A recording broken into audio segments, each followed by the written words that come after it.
What is up, everybody? Welcome to the stream. I'm Brayathorn. How are we doing this evening? Sorry, I had to start a little bit late tonight, but if you don't have the announcement channel in the Discord muted, you already knew that. And yes, Chris, you're correct. On YouTube, it did say 9 p.m. I probably should have changed that, but like, I don't know. Here we are. We are here. Oh, nice. 10 stream streak. Like that. See, this is what I'm talking about when I say Twitch has some just like nice little quality of life things, little extra things that it does because it is dedicated to streaming, that YouTube just, they stopped developing YouTube streaming in like 2023. They stopped doing anything for it really in that. Like they're all about shorts now and AI. But anyways, welcome. Visual Nate said nice tune. Yeah, I really like it. So that song I have been using for my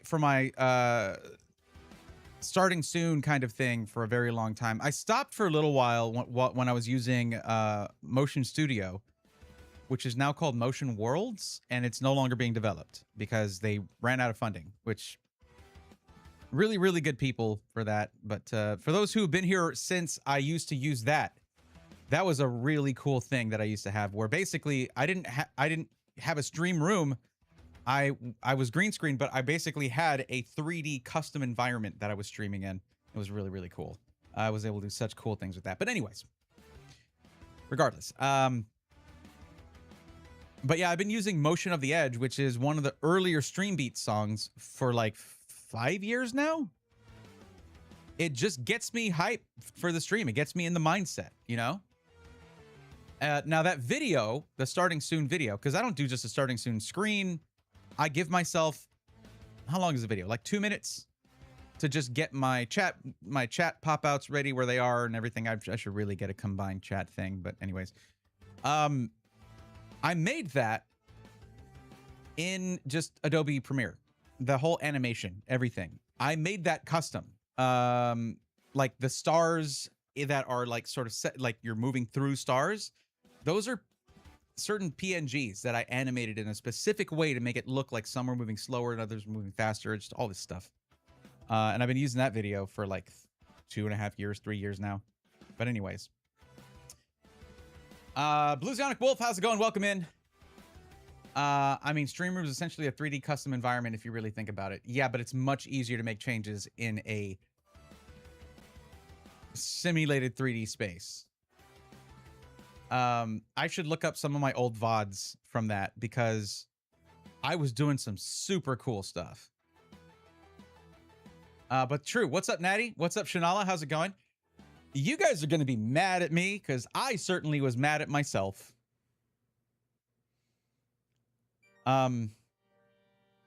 It's hard to track and catch like and sort of, especially when I was catching a lot of Pokemon.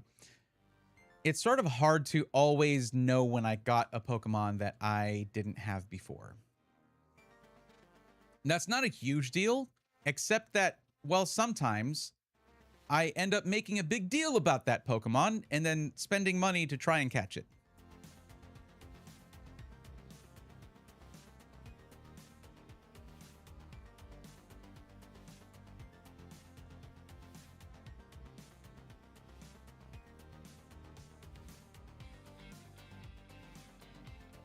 I actually hunted down the exact clip where I pulled this, and you'll see it. I'm gonna do a little video on it, basically. But I was just like, oh, Iron Hands. Boop, and I put it aside.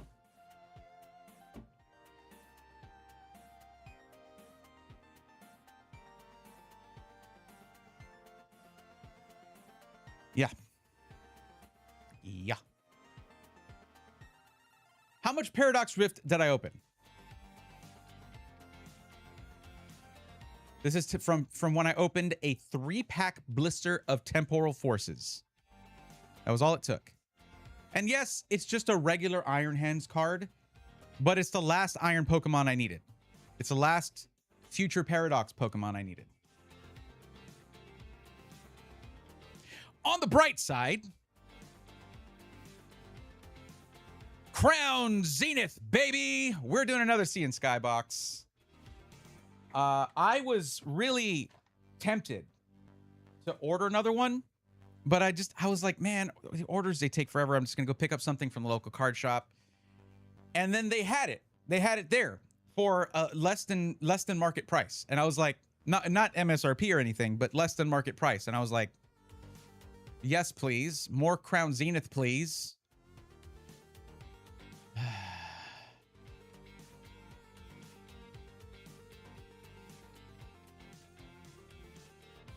It sucks because y'all don't even understand. I was tempted to just be like, you know what?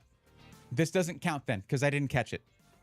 I saw it. I didn't catch it. But I'm not really in a place where I can just throw money at Paradox Rift or Temporal Forces to try and keep catching it. So this does count. We're counting it. It's going in the Pokedex. Look, it is like I've been sorting through all of those ETBs to actually divide up all of the cards, all the bulk that I have by set and put them in their corresponding ETB. So if I'm like, I want a card from this set, I can go to that box and I'll find it or whatever, right? That's how I found this, by the way. That is how I found that card. But it was while I was doing that. And I was like, no, what? How long have you been here? Since March. Since March.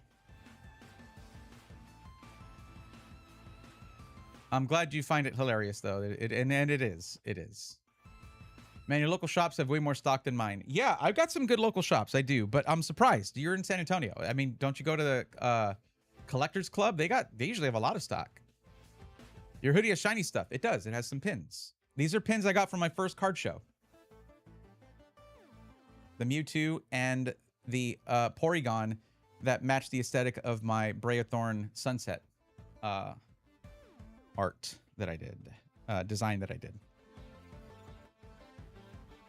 Listen, guys, I said I was going to do this. I never said I was going to be good at it, okay? Haven't been there yet. Like 20 to 30 minutes away. 20 to 30 minutes is better than waiting 3 weeks for a delivery, is what I'm saying, Chanel. You got to check it out. It's a really nice place. Tons of tables to play the game. Really, really nice people there. They're so cool there that after the card show in San Antonio, I was like, I'm going to Collectors Club. I want to go say hi to the guys there. And they were like, yo, what's up? Like, they recognized me. They're not from the content, just because I'd been in there a couple times already. They remembered me from that. So they're just really nice. You got to check it out. Like 20, 30 minutes away from you, like 2 hours and 30 minutes away from me. So, well, about 2 hours away from me. So yeah, count yourself lucky. That's a really cool place. But we have a couple cool places here. The place here, though, is mixed with a retro video game shop and all that, which is really cool, by the way, and a TCG side. So there's far fewer tables. There's far fewer space for tables for people to play the game. So there's another place here that is mostly tables. So that's where I go to pre-release stuff. What's going on with my YouTube chat? Man, my YouTube streams are just, they're on their deathbed. I see there's 2 of y'all there. Say something. Say hi to me, please. Let me know. So give me some signs of life over there.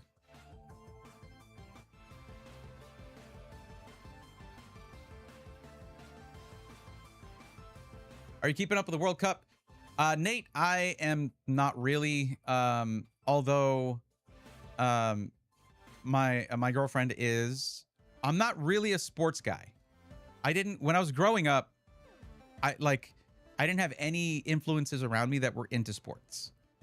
And all like my friend group and stuff like that, we were all just like D&D. I was a band kid. I was a theater kid. All that. I was not really like my athletics. It was all martial arts stuff. That's what I was into. So I never got into sports. So as a matter of fact, I should be clear about this. I disliked sports greatly because I was, as I mentioned, a band kid at a high school in Texas. Where do you think most of the funding went? The football team. Hey, listen, our band students, they need new instruments. What? That doesn't make points. That doesn't make goals. What are you talking about? Who cares? Well, they're trying to learn music, which has been proven time and time again to aid in academics and in every single facet. So it doesn't, there's no ball. Where's your ball? You don't throw a ball. You don't catch a ball. You don't knock anybody over. Who cares? That's Texas high schools for you, okay? And a lot of high schools. I also understand the value of athletics in terms of student health and also learning teamwork and social skills, things like that. Not to the expense of every other aspect of your school, okay? So I grew up with a healthy, well, maybe an unhealthy distaste for sports, because there was no one around me to give me the positive side.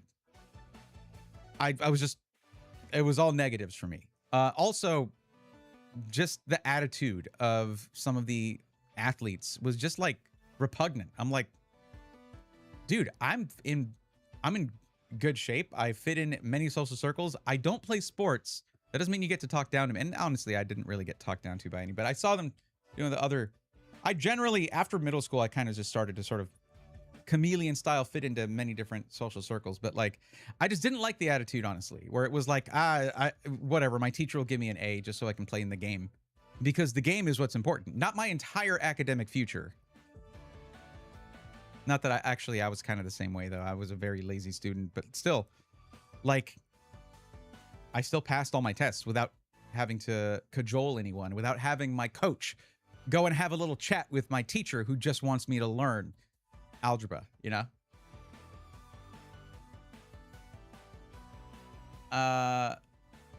Yo, Shanala, thank you for going over YouTube. Oh, thank you guys. I appreciate y'all breathing some life into the YouTube. Thank you. What did you do to get banned?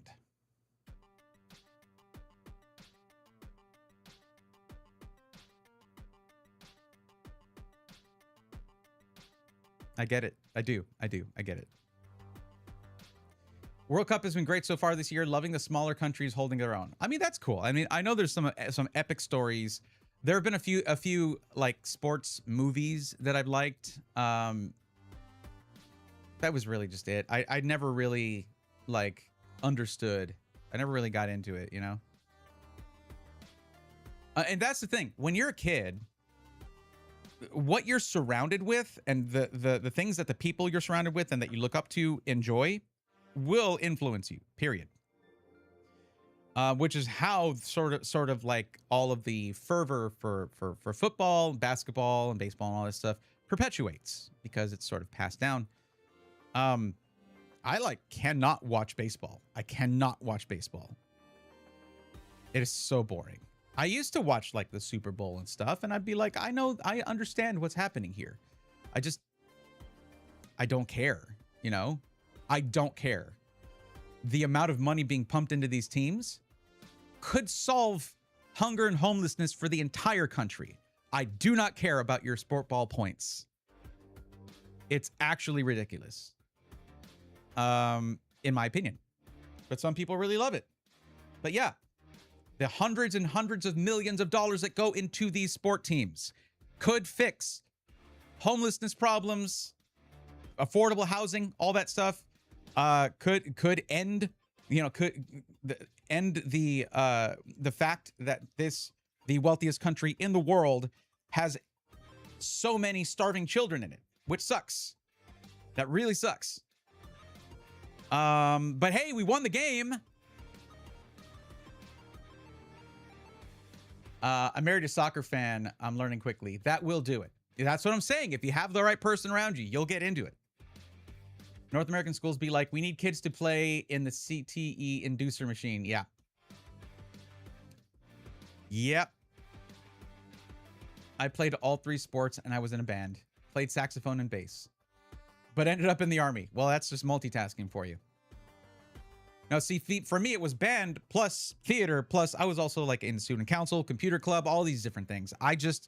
I went to school for the extracurricular activities, and sports was just, it was just for, if you wanted to be successful in school sports, you had to sort of like be really into it. And I didn't have that passion. So I even tried, like I was on the basketball team for like a little bit in my sophomore year, because I used to play a little bit of basketball with a couple of friends of mine.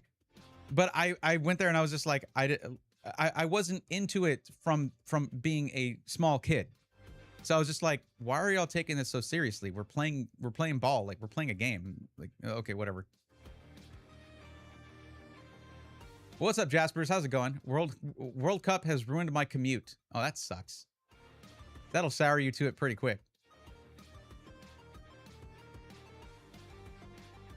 And so many obese people, way out of balance. Are you talking about North America or America? Yeah, I guess. Sports ball. Our team is best at points. Yes. I played chess since the 4th grade. Chess was cool. I was like a, I don't know. Several of my really good, some of my best friends were very much into chess since they were little. So I very nearly went on the big chess club trip just to go. And I would just go play chess with them sometimes and get completely decimated, which I was like, well, that's not fun. So I was like, I have too many other things I'm already doing. And also I have a lot of books to read. I'm good. I was a big bookworm. But anyways. Yeah. But also, like, I don't know. I was weird as a teenager. I was, you know, it was everything, everywhere, all at once was what I wanted to do. So at one point I would be like a theater kid, theater geek, but also I was in a band and we played this whole block party and it was super sick and it's super awesome. And it's like, do I contradict myself? Yes. I like going to the minor league baseball games a lot. Only sport I ever got obsessed with was blitzball. Yeah. Only one place to get that, right? Angry Beaver, what's up? Welcome. Yeah, I've gone to a few minor league baseball games, and I would go for the people I was going with. Definitely not for the game. Because what a snooze fest. I cannot understand how people get excited about baseball. It's like 4 or 5 exciting moments in hours of drudgery. That's my perception. It's not fact, it's just my perception. I'm giving you my opinion here. If you were raised in a baseball household, the great American pastime, I'd sound like I hold anything against you for liking it.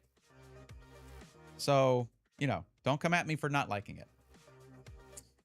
To be honest, it does come from the imbalance of people having to work one job for insane hours or 2 jobs to make the money to get through the month, which leaves very little time to make meals or even money to actually get meals. So the cheap food is obviously the least nutrient dense and most calorically high is a choice for a lot of people. Yeah. Yes. Our chess team in junior high had a coach who was ranked in the World Chess Federation, Mr. Thompson. Nice. I once had a Taekwondo instructor who was a 2-time Korean national champion. But I was young. I was in my teens, so I don't remember his name. I barely remember what I did this morning. Okay, no, I definitely remember what I did this morning, but I barely remember what I did this last weekend. So, yeah, I'm not good about memory things. What were we talking about? You see, right there it is. But that class, that's the Taekwondo class that like you want to take, where it's like, I remember the way his method of correcting. If you were throwing a kick incorrectly, he would show you how to do it correctly. Directly, he would kick you. He'd be like, "This is how you do it, and here's why. Here's why there's a difference." And yeah, they do it differently in South Korea when it comes to Taekwondo. That's for sure.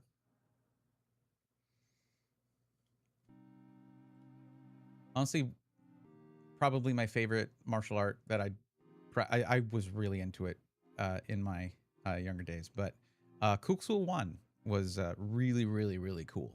It was a cool martial art. It was definitely a departure from a lot of striking still, but a departure from Taekwondo, which I had studied mostly up to that point. Very cool martial art. Also Korean. Hello, Bray Chat, Twitchy peeps. Oh, what's up, Steve? How's it going? Jump in and say hi and like the video. How are you, Bray? Doing good. How's it going, Steve? How's it going across the pond over there? Ross Hawkins, Braythorn, thank you for your service. That makes me worry about feelings of soul. Thank you. I appreciate that. I hope I get to help someone with PC stuff. If this stream is like the previous few weeks, it's probably going to be mostly TCG Live and ripping Pokemon packs in between. Because that whole industry sucks right now, so, and has been for since for half a year now. How about that? Have you not seen the videos of the Scots taking over Fenway Park for some baseball game then? I have not, actually. Chess and piano are two things I wish I got into when I was young. I did get into piano when I was young, but I didn't have a classical instructor. So I didn't really learn sheet music in terms of piano, which is critical because you have to learn that early.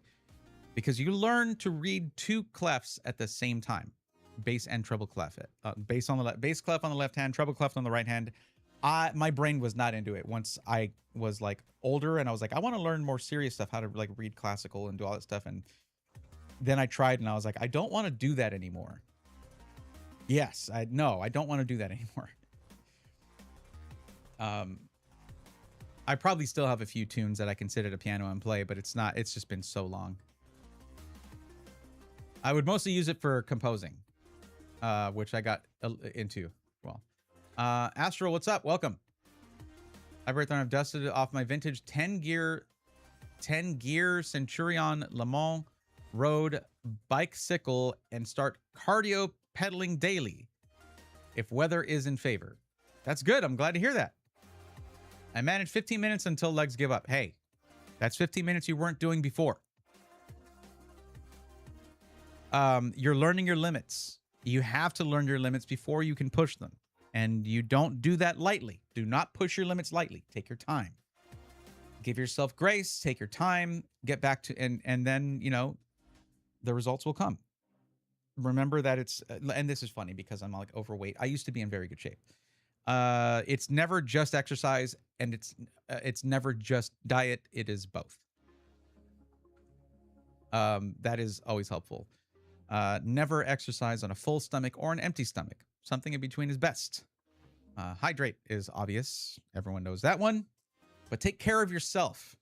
Make sure that you approach. The worst thing is when you're like determined to get back into shape and then you injure yourself and end up worse than you were before. So take care and approach it with caution and optimism. And cautious optimism. Jasper says, Scots are everywhere. It's been hilarious. I don't think Astral heard any of my response because there was an ad playing, unless you have Turbo.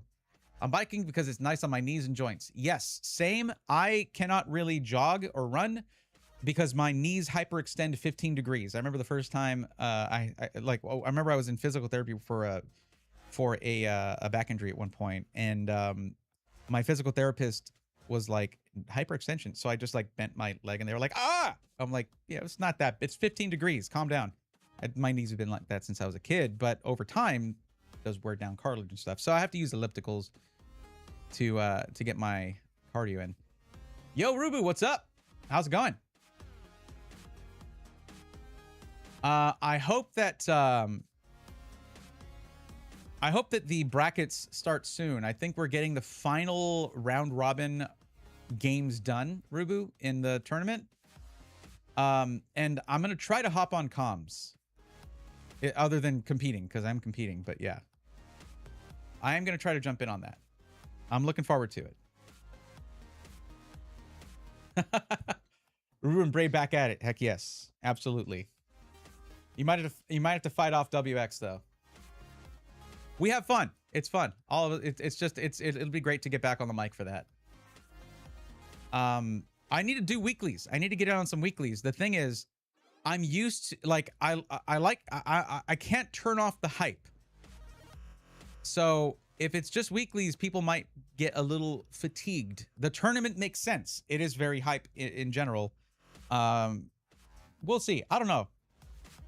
I just love the fact that I came into that tournament and a few memes came out of it, and there were a few people who didn't like what I did, but most people were pretty receptive to it, to just the constant hype, the vocal effects, and all those kinds of things. It made me really, really happy.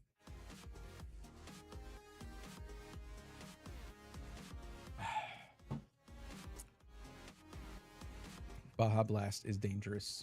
That was good. You coming for any games this weekend? I should do that. I need to see. I know that there's an expert tournament. That'd be really fun. I need to look at the schedule. What's the link to the schedule? Could you do me a favor, Rubu? Could you DM me on Discord the link to the schedule so I can go in and sign up for one or two? Those people can heck off if they didn't like it. True. There was a comment on one of Oates' videos, and I just wanted to go in and be like, yeah, that guy is annoying. But then again, the person who responded to him, who agreed with them, they didn't like WX either. And you can't do that. That's not allowed. I'm not a gym guy. I rather pedal. Yeah, right on. Yeah. Hear all you saying thank you. Oh, you're welcome. Boon Shy Gaming says, would you rank my PC specs? I mean, I guess I could. What would you get out of that? I mean, here's what I'll say. You own a PC. S tier. In a global shortage. The fact that you own a PC, a gaming PC or streaming PC or whatever you have at all is freaking S tier. Because there's a lot of people who cannot get one right now because it's just all it's cost prohibitive because of the global shortages. I mean, I guess I could. It's just you maybe fill out the form, make a PC part picker list, fill out the form, and link the PC part picker list at the end of the form. The link is in chat if you want to do that. Hello to you. Okay. Welcome to this. Yes. Thank you for welcoming. Appreciate that. Thank you for dropping the form. I'm one step ahead of you. So I'm talking about Yoan Comms makes for a very entertaining session. Thank you. Thank you. I appreciate it. It fully opened last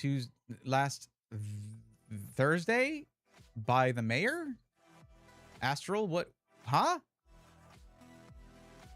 Were you responding to something I said?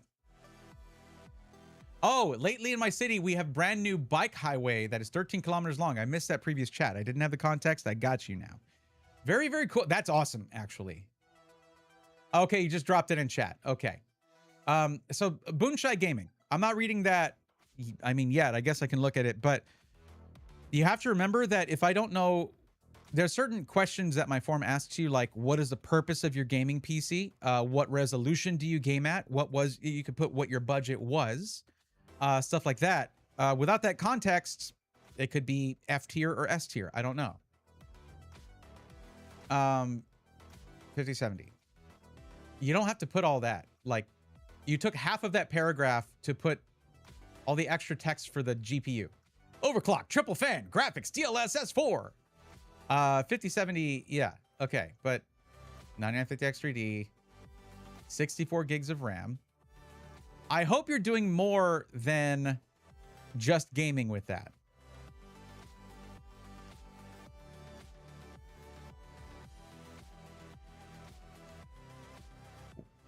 Again, what are you using it for?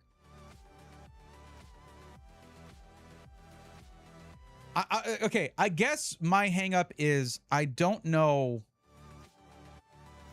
why people ask my opinion after they've already bought something. I am useful before you spend money, not after. So I always wonder, like, what do you get out of me saying your PC is good or bad? Because if you already know it's good and you just want someone to stroke your ego on how much money you had to spend, that's shallow. It doesn't really make sense to me, right? If you're not sure if it's good, why did you buy it? And if you know it's bad, I'm sorry? I don't know. And I'm not trying to heckle you here. I'm not trying to hassle you here. I'm genuinely wondering what you would get out of me saying it's good or bad, because Astral said you had a great build, and you're like, built it myself. Cool. I'm learning how to work on Unity. Okay. And that's all you're doing. You see what I'm getting at here? I'm missing some more context. So, like, are you also gaming? What resolution is your monitor? Is it 1440p? If so, 5070? Perfect. But if you're dedicated to doing 3D graphics, 3D design, I would have gone with a 5070 Ti to get 16 gigs of VRAM instead of 12. If you're gaming in 4K, you definitely want to go with 16 gigs of VRAM over 12, right? Okay, 1440p is great for gaming for the 5070. That's an awesome GPU for that. It's like the perfect balance of cost and performance there, and it does really well at 1440p. When it comes to tasks that require VRAM, then you might have benefited with going with like a 48 gig kit of RAM instead of 64 and getting a 5070 Ti. These days, the price difference is big enough to where, yeah, that would have made up the cost. However, the 5070 Ti is now $1,000. And I sometimes struggle to remember these things. Anyway, I should do something. Man, I got my RAM last April before the price hikes. Well, that's good then. I just want to play these new Protovision games. Steve, you lost me. What are the, I guess that's something that I'm not into, or I missed, probably. Let's see.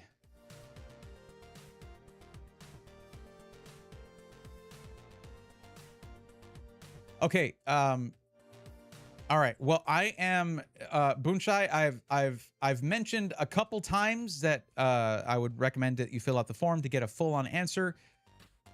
And also other people in chat have told you so, and I haven't seen one pop up, so we're gonna go ahead and leave it at that. But like, that's cool. Just understand this: there are people who come to my streams who are very frustrated with the market and the fact that they can't buy stuff. If your goal is to come in and say, look at how good my computer is, and I bought it before it got expensive, that's bad vibes. It's bad. It's discourteous and inconsiderate. So that's awesome for you. As I said, congrats on having a PC. Whatever you've got is going to be S tier. But yeah, don't flex during a global shortage. Literally one person enjoys that, and that's you. Nobody else enjoys it or is impressed by it. Just giving you a heads up on that. And let me tell you where this is coming from. During the first 3 or 4 months of Ramageddon, the Rampocalypse, I had people coming in saying, man, I bought my RAM and it was so cheap, but now it's so expensive. And I'm like, I know. Oh, geez, it must suck if you really need a PC right now. Yeah, I know. I have a great PC. You want to hear the specs? No, because it was just fatiguing after a while. And so many people were like, we get it. We get it. You're so lucky. You're so fortunate, or you're so amazing that you chose to buy it 2 months before prices went crazy. And it was just a very frustrating time. I haven't had to be faced with that for a while. So it's a little jarring when someone comes in and starts doing it again. But then again, I'm not getting after you here. I'm informing you of, I guess, how it might come off to others when you do that. If you, I have a tech stream, sort of. I don't really anymore, because along with the industry, my whole tech content kind of went along with it. Bye-bye. Because, like, how am I going to help people buy? It's global shortages. It's I should be trying, but it's really, really frustrating. But anyways, just think about if you met a new potential group of friends at a party, and your only thing that you could bring to the conversation was how much stuff you own. So, like, asking questions, yes. And again, you're in the right place when it comes to talking about PC stuff. Just be careful about that elsewhere, because there's a lot of people who are just like, they're just brick-walled from getting a PC that they want or need or both. It really, really sucks right now. And it's not going to get better anytime soon if things continue as they are. I actually missed, for the first time in years, I skipped going to Taipei for Computex. And that was a very depressing week. It tore me up for a whole week of solid FOMO from when I woke up to when I went to sleep. FOMO all day long. Just like I couldn't be on Twitter. I couldn't be on Instagram. I couldn't watch YouTube shorts or YouTube videos because it was all my friends, fellow tech creators, posting from Computex and taking pictures with each other. And I was just like, I miss my friends. But I couldn't justify it because, like, it's going to be 90% AI, 95% AI. Ugh. Gross. Was not meaning to sound down that route, just trying to see if I went overboard with my build. I would say that you went under a little bit when it comes to the GPU, and specifically because of VRAM, because you're looking at game design, right? That's it. Now, this is where I don't like giving opinions after someone's already spent their money. Knowing that now doesn't help you, because now that GPU you could have bought for $750 is like $1,100, right?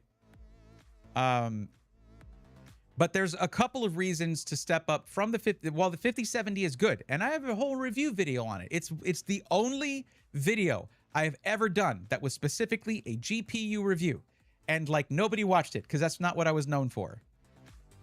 That's how that goes. It's okay. YouTube gets you in a niche and they want to keep you there. Just review pre-builds, buddy.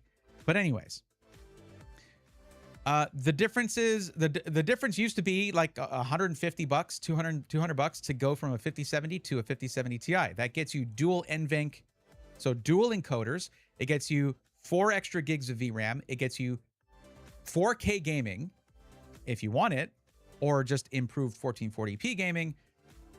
I would have spent that couple hundred extra bucks on a 5070 Ti. Now, does that mean your computer sucks? No, that's just my opinion and how I would have done it. If you'd come to me and said, hey, I want to build a PC back then, can you help me find the parts? Put together a parts list. That's what I would have done, is I would have recommended that. Plus, yes, the 64 gigs of RAM. And if you're looking at 3D design, generally, AMD will, in some cases, will outperform Intel. And also, if you're interested in, if you built your PC, you're capable of upgrading your own CPU. So AMD makes more sense. Intel, they understand themselves that they are vastly lacking in that regard, and they don't care. As far as I know. There is good reason I'm still on AM4. Yeah. Oh, Sweden official. I'm so sorry. Have I not? You said hello and I didn't. I'm so sorry. I was in this thing on talking about PCs, and I don't get to talk about them very, very much anymore. And the sad thing is, my first reaction is to say something negative. I shouldn't do that. I should just enjoy the fact that I get to talk about computers at all. But you're right. I should do something. So I do like that. I do like that you're basically the meme with the stick of the person with the stick saying do something to an actual person on the internet. That's funny. Yeah. To be honest, I had a gut feeling I needed to buy the parts ASAP at the time because prior I had a pre-built. I was going to wait, but something told me to go all out at that moment. No. I'm not talking about the 5080. 5080 is fine, but is not necessary here. You bypass just getting the benefits of dual encoding and 16 gigs of VRAM because it's the exact same thing in that 5080 and in the 5070 Ti. You save a few $100 going 5070 Ti, you go with that. It's what I have in my gaming and streaming PC right here. Not in my video editing PC, that's different, but for this 5070 Ti all day, it's the best product that came out in 50 series, which is why they cut back on production, because of course it's too good of a product at too good of a price. So they raise prices and cut production. Thanks, NVIDIA. Always looking out for the little guy. Adam, thank you for lurking. Appreciate it. But yeah, you're right. I should do something fun. We got a pretty PG-13 auto mod going on here for purposes of YouTube being dumb and deleting channels for whatever. Yeah, you're right. That I guess AutoMod caught something there. And yes. Okay. First, we're going to do the embarrassing video. We're doing the embarrassing thing. I'm going to talk about how dumb I am and how I missed a whole card that I pulled.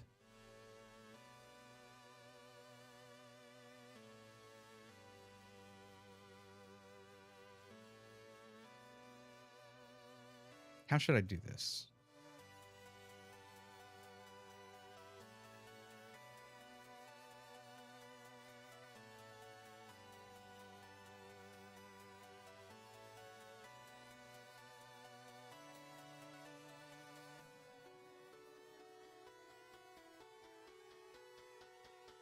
Wait, since when did that happen?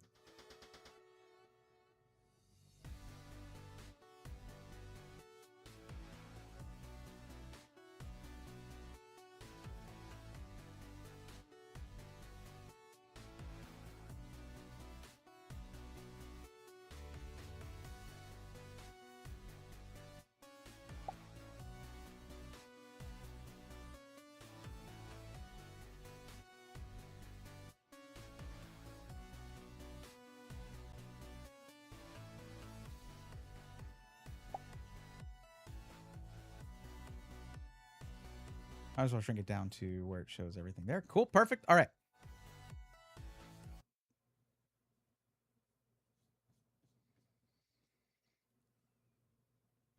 Okay. How am I going to... There's definitely a disadvantage to always coming up with stuff off the top of my head instead of scripting anything. There is an advantage, obviously, that I don't have to sit there thinking, well, what's going to be a good idea here? Or what would be funny here or whatever. But I feel like this would be better suited to if I'd written something for it. Well, I'm just going to go. We're just going to go. Okay. I need to be on this screen right here.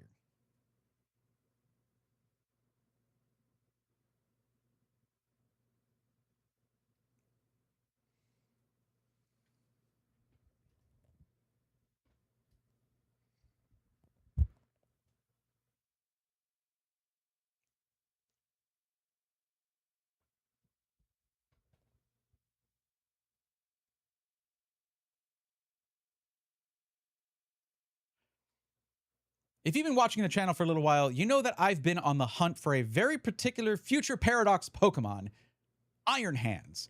I have every other Future Paradox Pokemon, and it's just been this long journey of opening Paradox Rift, open some Temporal Forces, trying to find an Iron Hands card. Well, I was sorting through some of my old bulk the other day.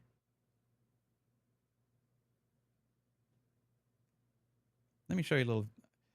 Actually, I might cut that out. Let's cut that part out. Okay.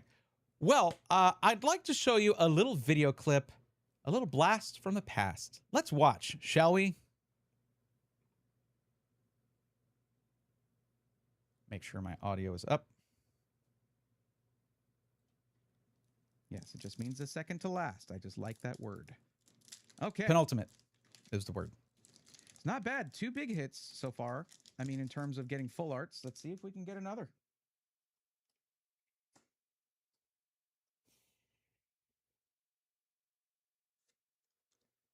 Cutie Fly, Drillbur, Rillor. Do I have Rillor? It's the poop bug. Nobody cares. Bug Pokemon? I don't know. I'm curious. To reverse hollow. Yay. Ponyta. Iron Hands. Future card. That's it. That's all I say. That's all I say. I'd never caught one before ripping packs. And I'm just like, nice. Nice. Nice. He says nice. When I said I was going to do this, I didn't say I'd do it well. Look, doing this and trying to keep track of every card and then every new catch and every upgrade clearly is a little bit difficult. You know, if you're following my method as well, you might run into the same thing, or you might not. And I hope you don't, because at least I don't have to buy any more freaking Paradox Rift now to try and get the Ultra Rare, the EX, or the SIR.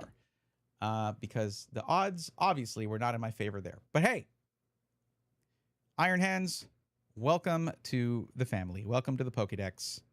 But there you go. I guess pay attention to the cards you're pulling, and you will not do what I did. All right.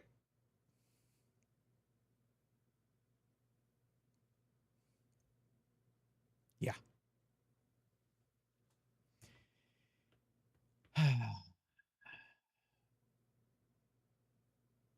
Nice, I said. I said nice. That's what I said about this card. Oh, I should get a little close-up shot of it real quick. Hold on.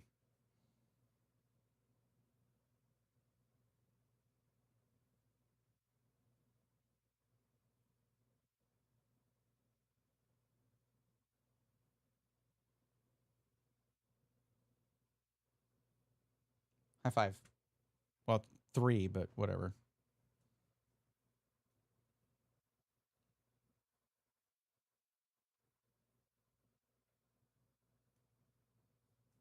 Okay. Let me put this in here, which is where I put the cards that are going. They're not usually that loose, but okay. Can't believe I just had this in a box and I had not yet put it in the Pokédex. I am some kind of stupid. But okay, all right. Clearly, I need to be more organized. That is why I found that Iron Hands. When I found those cards that I should have put in the Pokédex and I never did, I realized I need to organize all my bulk. I need to go through everything. It is beyond time. And then I found the Iron Hands. So, yeah. Ray would like to do the ceremonious checking of the box for Iron Hands live on stream so you'd never forget about it in the future. Yeah, I would. That would make this the 3rd video for this, but that's fine. So there we go. Iron Hands. Uncommon. And it's done. All the future Paradox Pokemon caught. What a relief.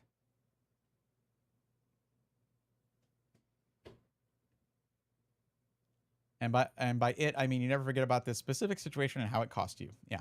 Hey, I got to open more Paradox Rift. I got some cool Paradox Rift cards. It's okay. And it's not the most expensive set, that's for sure. But had I done my due diligence, I would have noticed, oh, there's just an uncommon that I could pull from Temporal Forces. I would know. I did!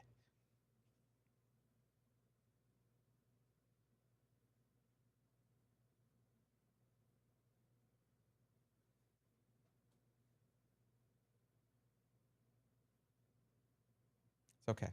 We're okay. It's okay.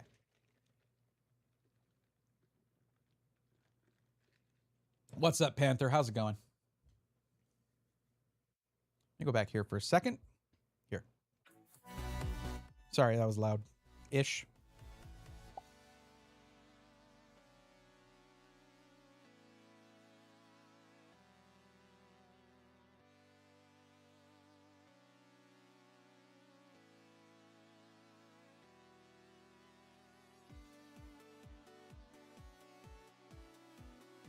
Oh, well, whatever. 1 second.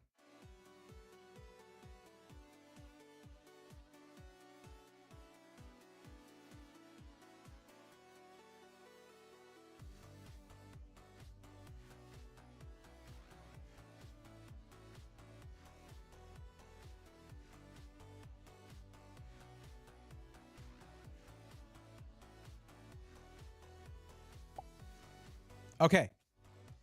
Now, yes, I 100% agree with Sweden.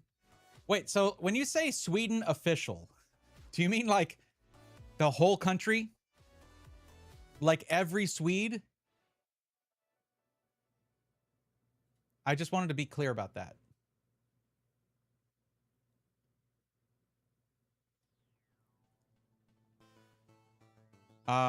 Welcome. I generally enjoy IKEA. And US-Swedish relations are going fantastically after this. There we go. I did it. I did it, gang. But yeah, You want something fun? Oh, Crown Zenith is fun all over. Oh boy. I love this set. It's just that this box is so gigantic. This box, the Sea and Sky Premium Collection, is like the cheapest pack per dollar that you can get. It's Crown Zenith, which is not a cheap set, but not like 151 or anything. But maybe it is. Actually, maybe it's about 151 pricing, but way better hit rates.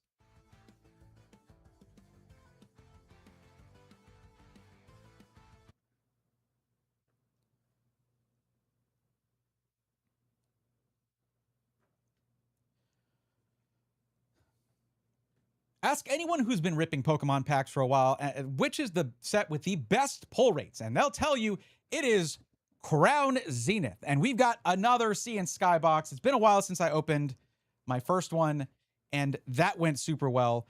And as a matter of fact, I did a box of V-Star Universe, which is the Japanese Crown Zenith, and I got a God Pack. I mean, it's incredible. Does English Crown Zenith have God Packs? Let's find out. At least if this box has one. I think it does. I think it does.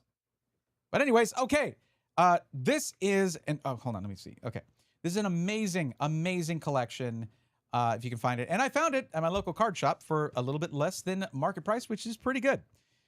You've got 4 promo cards. With 2 Cosmo Hollows, 1 Rayquaza, 1 Kyogre, and then Rayquaza V and Kyogre V right off the bat. The large Rayquaza V, which is super cool, and 14 packs of Crown Zenith in 1 box. So, yeah, we're opening this thing. Let's see what we get. We're going to do 7 packs right now, 7 packs in another video, and I am very excited. It's just a huge box. It is a really massive box.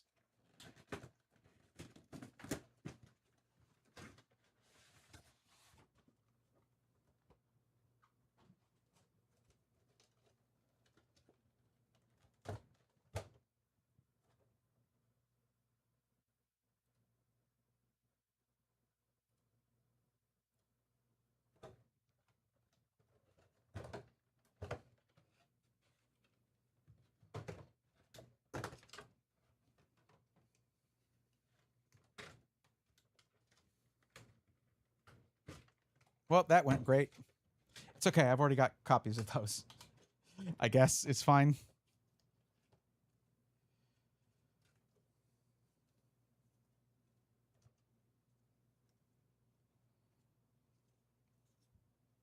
Am I crazy? Where did my other promo card go? Oh, there it is. Okay. I got it.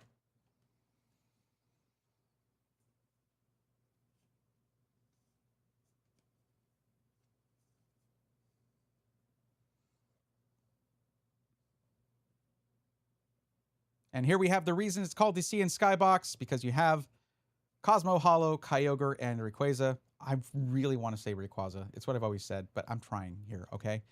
And Kyogre V and Rayquaza V. There you go. It's really an effort to say it like that. I don't know why. It just never really... It's just not... I know. It's like, what, like Quasar or something? It's, for some reason, that is how it's pronounced. Don't ask me why. I don't know.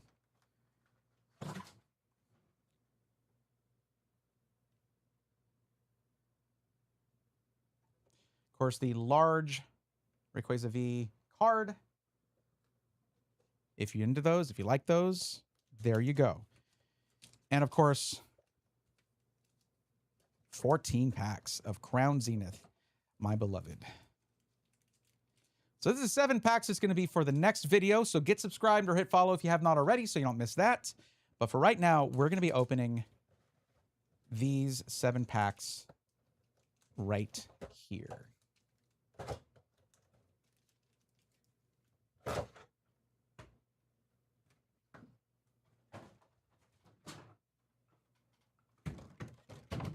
Really, you just got to keep all this crazy packaging together, but it does keep everything nice and secure.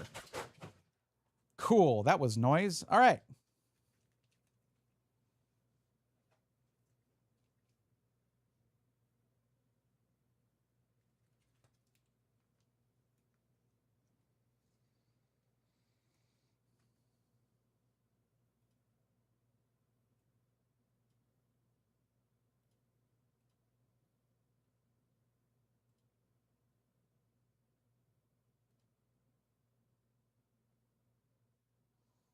Now, fun fact about this: my first time opening Crown Zenith, I pulled the gold Giratina V-Star, the top chase of the set by like a lot.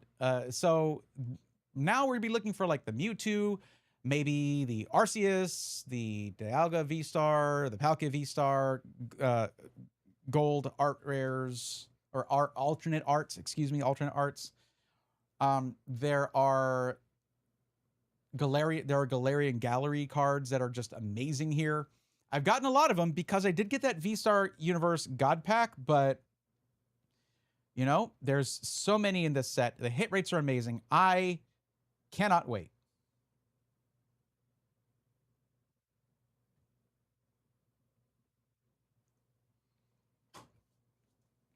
All right, here we go. Let's see if we get that first pack magic that I'm known for. Does anybody know that I do that other than the few people here in chat? I don't know. No, not yet. Maybe by the time this video comes out, maybe I am known for it. I don't know. 4 to the front, right? 4, or is it 3? 1, 2, 3. If this is an energy, no, it's 4 to the front. Yep, 4 to the front. Okay. All right, pack number 1. It's not a god pack, but sure. Lunatone, Soul Rock. Funny to get those two together. They always kind of come together. Lost Vacuum. Found it. Found it. There's your vacuum right there. Tangela. Baltoy. Galarian Meowth. Shinx. Energy Retrieval. A Hollow Energy. A Crown Zenith Hollow Energy. That's actually so sick. These are really good Hollow Energies. Although it's not like the gold one, so it doesn't have the holographic... these, anyways, still. And a Galarian Berserker. I just bought a bunch of Lightning Hollow Energies while I was buying this box, so that is very funny. But I wanted them all to match, so they're all the 151 Cosmo Hollows, and they're like $1 a piece. It just dresses up a deck so nicely, and I didn't have the Lightning ones yet.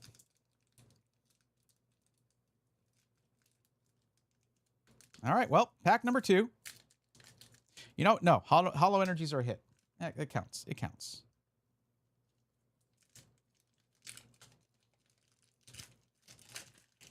I need to remember that these are backwards. I don't know if the code card gives away whether there's a hit or not, so I need to put those aside. 1, 2, 3. There's our V-Star card. Okay, V-Star. How does Pat do the card trick? I need to figure that out, that little magic trick, sleight of hand thing. Okay, Bisharp. Graveler. Pokemon Catcher. Pawniard. Kricketot. Chatot.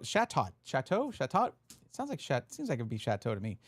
Galarian Mr. Mime. Just dancing there. Menacingly. Sunkern. Radiant Charjabug. That has to be an upgrade for my Charjabug spot in the Pokedex. That is such a cool card.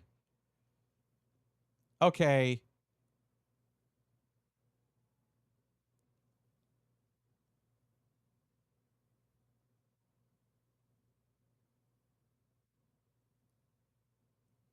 Okay, I have a Gem Stamp Charjabug. I will take this over that Gem Stamp Charjabug. Cardistry, really fun little thing to learn as a hobby thing when you have just have a deck of cards. Nice. So yeah, that's awesome. Oh, we got the Hollow Energy with the symbols in it. So if you look, you see those, both the Pokeball and the Dark Energy symbol in this. Let me see if I can get that to show. See that? And then at a certain angle, you get the Pokeball too. So that's like a Pokeball card, essentially. Whereas this is just a Hollow Energy and does not seem to have that effect. This is really nice.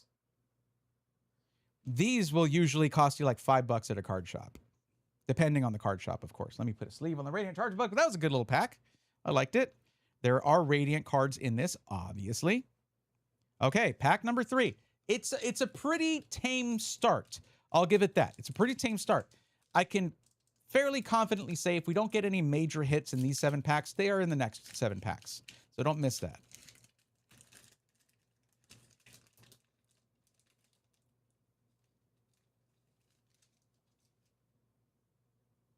1, 2, 3, 4. All right. So pack number 3. Right. Yes. Later on, Friends in Sinnoh, Gloom, Galarian, Mr. Mime, Sunkern. This man, there's a lot of repeats in this in the commons and uncommons. Of course, that's why they're common and only slightly less common. Bidoof, Salandit, Drapion V, Yukimori full art. Let's go! Oh, I wanted this card so bad. It's one of the very few full art Yukimori cards. Oh, that is so sick. This is in my chase list for this set. This is one of my biggest chases for this set. That is so awesome. Okay, that is crazy work right there.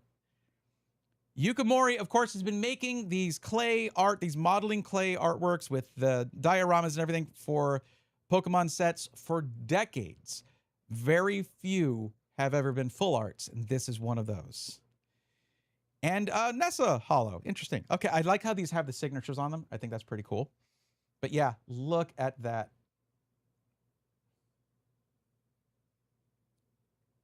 I always shake, but this is a little bit more shaking because of this card right here. There we go. We got good B-roll of it right there. Okay, that is an awesome hit right there. Like, no joke, pulling that live here like this, which then goes into a video, made that whole box worth it for me. I'm not exaggerating. I am not exaggerating. I have always wanted to get a Yukimori full art, and I just did. I did recently just get I just recently get a Drapion illustration rare, but this is obviously going in there immediately and replacing it. Oh, that's great. That's good stuff. That is good stuff. All right, pack number 4. We're only halfway through at this point, or just a little more than halfway through.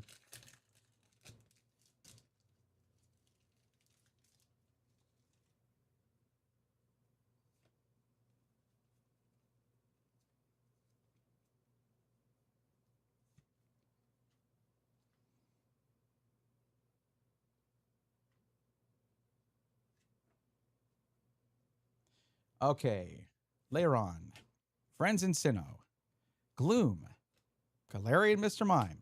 Why is Galarian Mr. Mime always followed by Sunkern? And then a coughing. This is like the last pack. That's crazy. And then Bidoof. I feel like this is staged. This is staged. Reverse Pangoro and Dubwool. Okay. Well, okay. 3 packs remain of this stack anyway. So I love this box. You can be 5 packs in and still feel like you have a lot left to go. I guess. That's one of those things where I'm saying stuff without really saying anything. Sorry.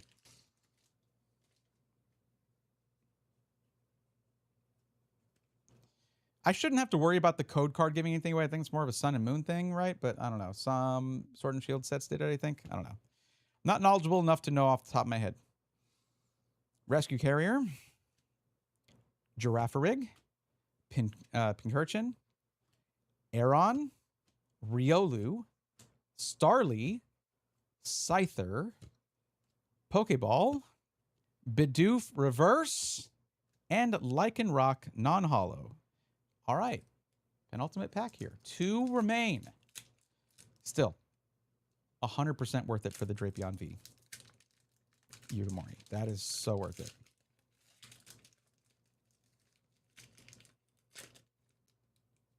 Agreed, Shanala. Agreed.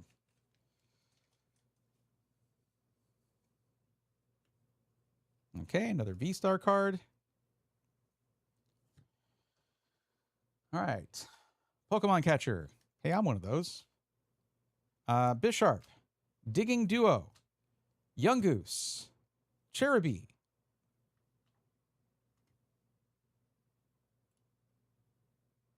That's a new catch for the Pokedex. New catch for the Pokedex. Let's go. Oh, man. There you go. Had not caught a Cherubi before, even in that whole Sea and Sky box before, out of all those 14 packs. That's why that's a big deal. That's awesome. We only have like, I don't know, 50 Pokemon left to fill out the Pokedex. And then we proceed to continue updating upgrading that Pokedex forever, I guess. But still, it's a never-ending journey, which makes me very happy. Energy retrieval. Emolga.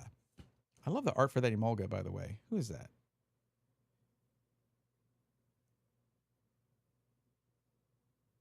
Saya Saruda? It looks like I might be reading that incorrectly. Corphish Reverse and Executor non-hollow. All right. All right. We do need some last pack mojo here. RGB, buddy, help me out. Come on. Come on. Let's get another big hit here. That's what this set is famous for. The big hits.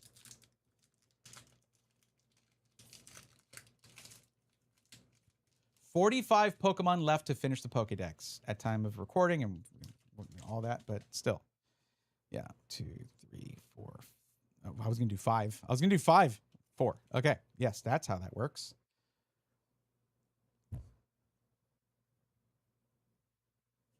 Okay. Electric. Ultra Ball. Girafarig. Galarian Meowth. Wailmer. Shinx. Larvesta. Oddish. Salazzle Reverse, and the final card of this stack is a Raihan Hollow. Okay, well, you know what? A couple of Hollow energies, including the Pokeball Hollow energy here, which is super sick. Radiant Charge-a-Bug as a big upgrade. Well, a slight upgrade to Charge-a-Bug with a shiny there. If it's a shiny Pokemon, I want it in the Pokedex. A new card, a new Pokemon caught with Cherubi here. And one of my all-time chase cards, the Yukimori Drapion V full art. Yeah, worth it. And we still have a whole 7 packs for the next video. Get subscribed, hit follow. We'll see you in the next one. Bye.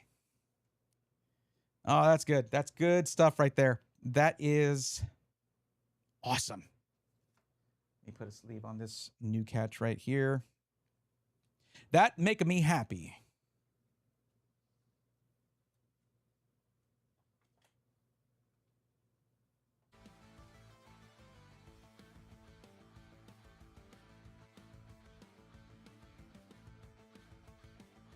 So there's one thing about when you're chasing a card, you get a bunch of bulk from a certain set or something like that. And if you also want to play the game, it can be a little frustrating that like, oh, but I can't even use these in tournament play. Who says every game you play has to be a tournament game?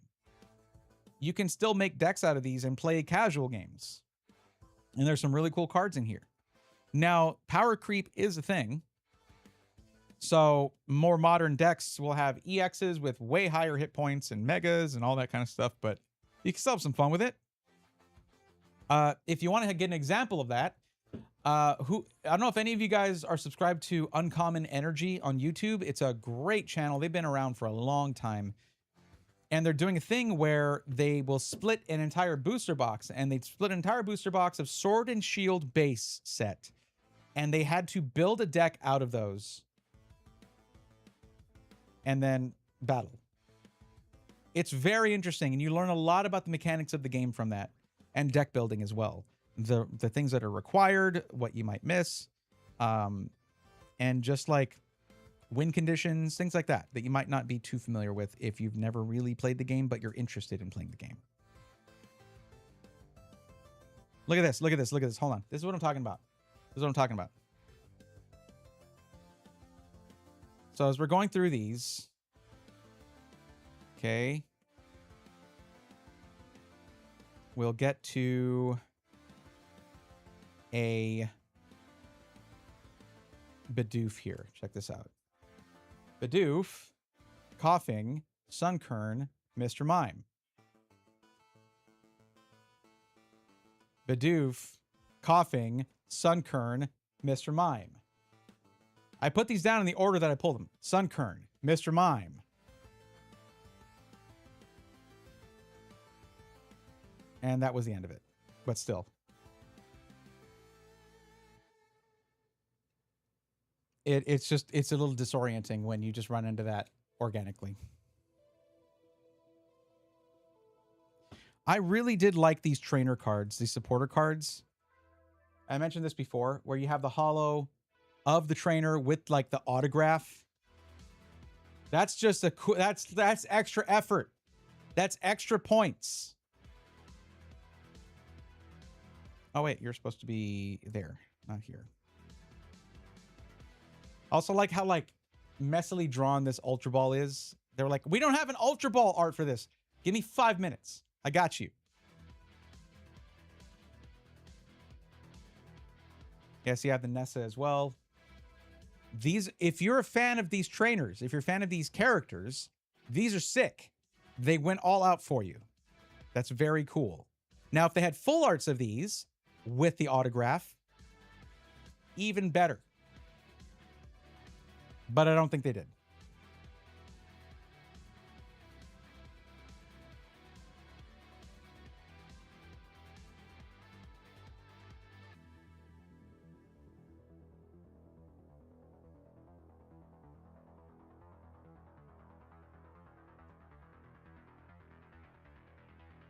I'm running out of my favorite penny sleeves and I need to get more. I really have started to like these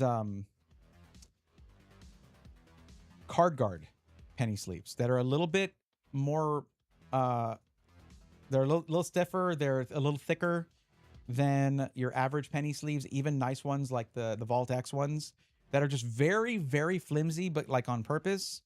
I like how these are a little more structured and protect the cards a little bit better. They also don't get dinged, like they don't get like dings and imperfections in them if you breathe on them wrong, which I hate that. If I'm putting a card in something, I want it to be unobtrusive and not block, like not affect the way the art looks on the card.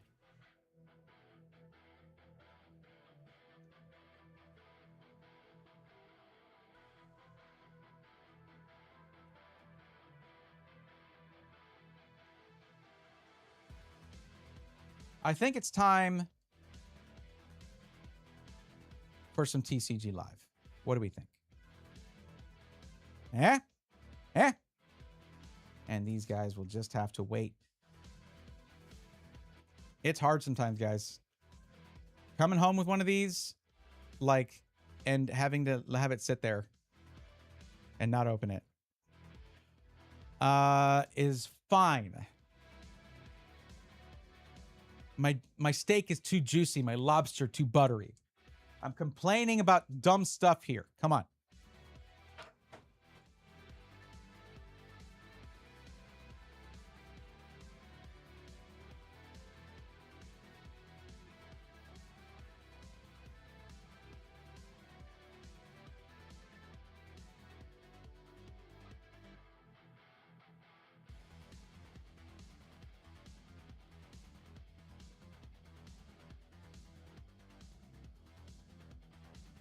Phantasmal build and battle is running. I managed to get a 4-1 in my first go. Nice. That's awesome. I'm excited for that. I'm going to run that. We're going to do it. We're going to do that.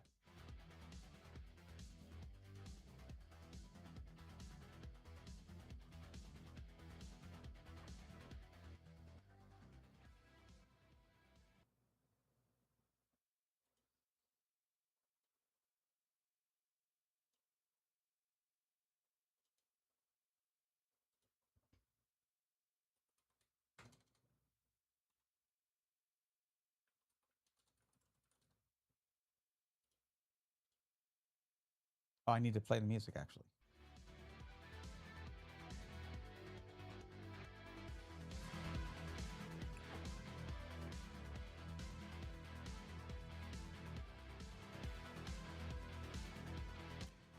All right. So let's take a look at build and battle. So it's Phantasmal now. Phantasmal Flames. How do I feel about Phantasmal Flames as a set? It's the Charizard. That's mostly it. There were some cool trainer cards in there. There were some cool Pokemon cards in there. But by and large, it was completely overshadowed by the Mega Charizard X EX SIR. 100%. They even leveraged that the popularity of that card and that set to sell the Mega Charizard X EX UPC, which had like 2 packs of Phantasmal Flames out of the 18 packs it had. It was so annoying. Yo, we got the Stamped Cerulege. Okay. Infernal Slash. Discard 4 basic fire energy cards from your hand. If you can't discard 4 cards in this way, this attack does nothing. That sounds really annoying. But I'm guessing this set has, this pre-built deck has a lot of fire energies and a lot of ways to manage that fire energy, including the Fire Breather. Right here. This guy's going to be pivotal for this. Search your deck for up to 7 basic fire energy cards, reveal them and put them into your hand, then shuffle your deck. And there's 16 energy in this 40 card deck. But Infernal Slash, 220 damage for 1 energy, and it is a stage 1, so you get there faster. That's very powerful. If you can pull the energy for it. Let's open some packs.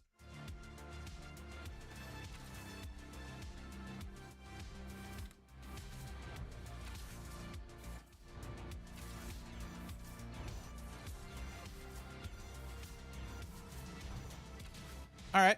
Okay. Now, this is why this is important, this moment right here.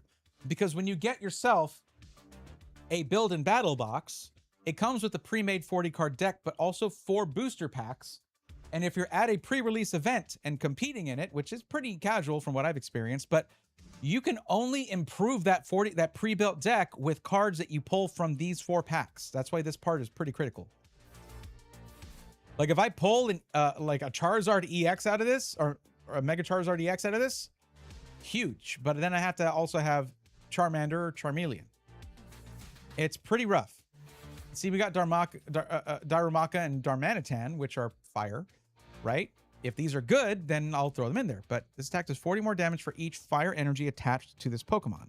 Interesting.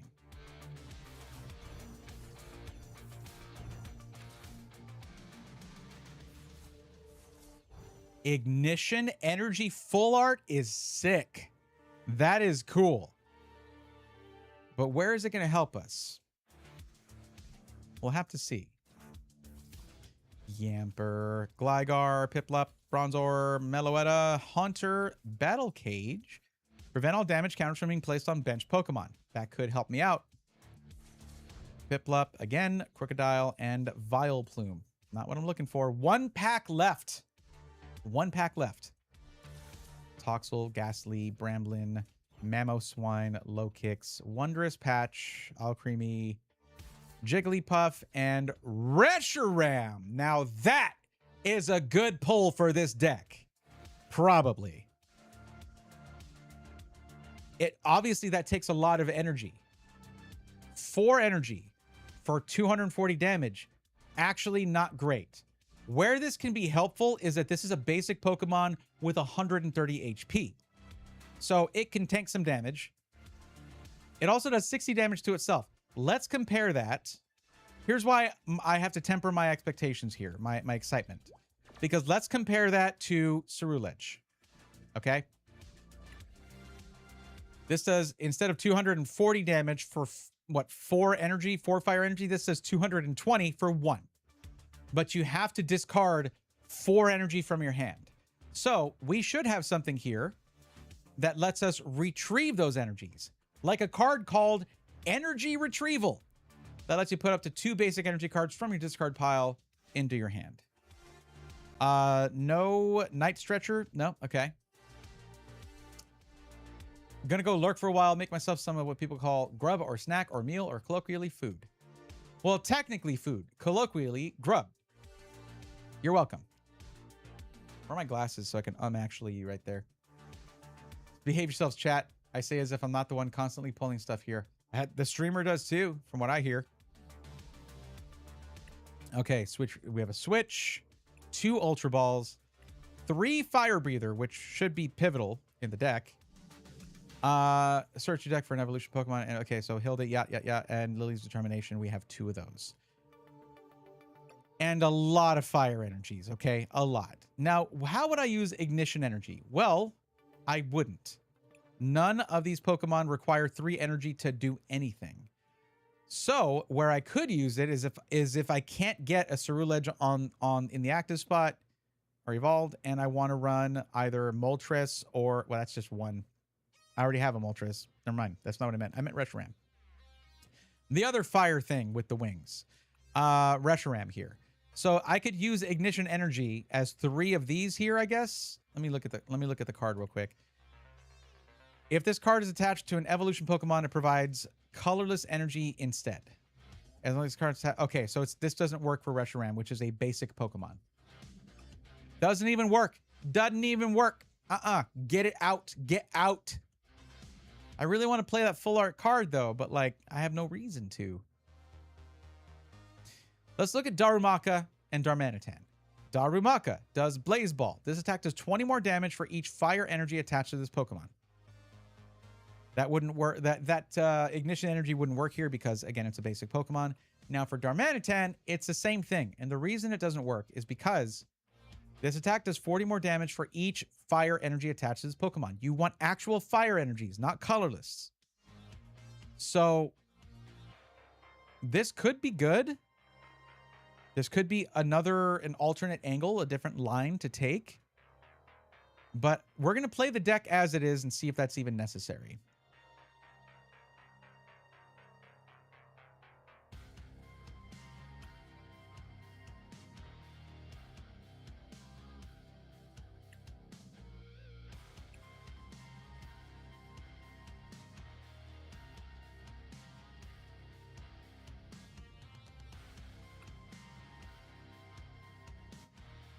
Yo, that's kind of cool.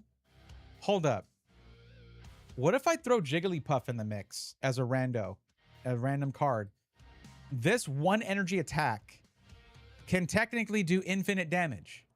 Flip a coin until you get tails. This attack does 20 damage for each heads. That's kind of sick. Could Smeargle be useful?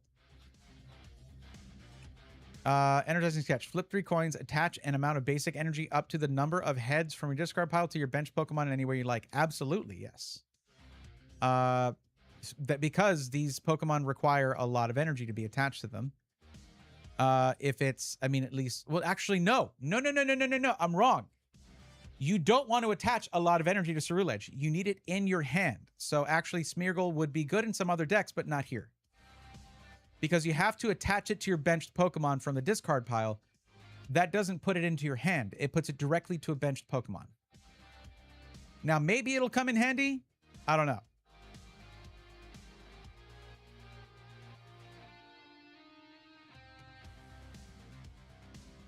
Basically, we want to get Ceruledge in the active spot as soon as possible with a bunch of basic fire energy in our hands, and we'll do insane damage right off the rip. This deck is very Ceruledge or nothing. It is. Literally, there's only these 9 Pokemon cards in the 40 card deck. Now, I think I'm going to add Jigglypuff. So what can we remove?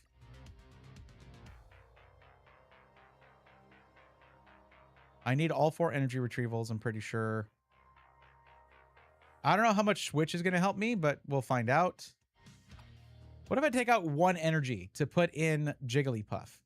Because again, Jigglypuff, for any color energy, for 1 energy, flip a coin until you get tails. This attack does 20 damage for each heads. I've flipped 5 heads in a row. That'd be 100 damage for 1 energy on a basic Pokemon. That's kind of cool. Let's just play it. Let's run what we brung. Let's play it like this. Let's see how it goes with the way it was pre-made. How about that? Game 1 of the new Build and Battle. Phantasmal Flames Edition.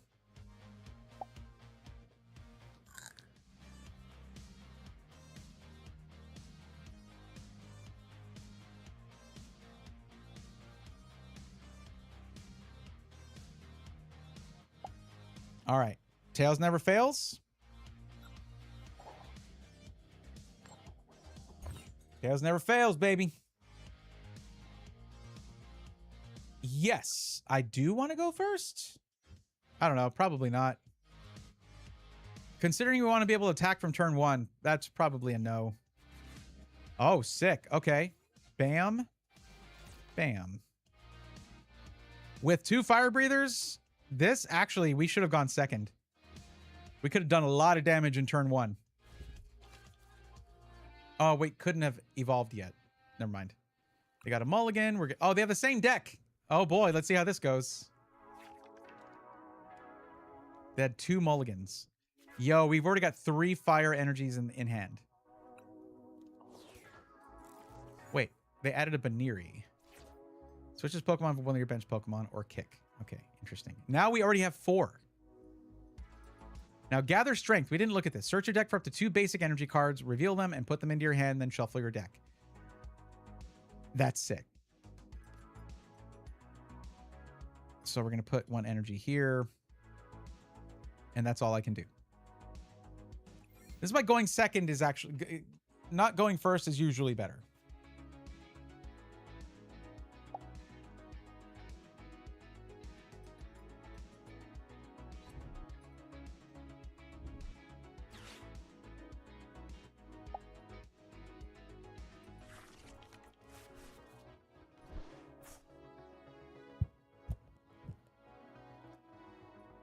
Oh boy.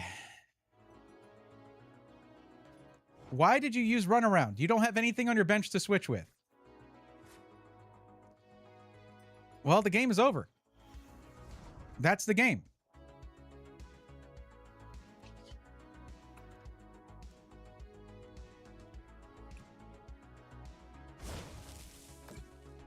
Bye. Bye, Baniri.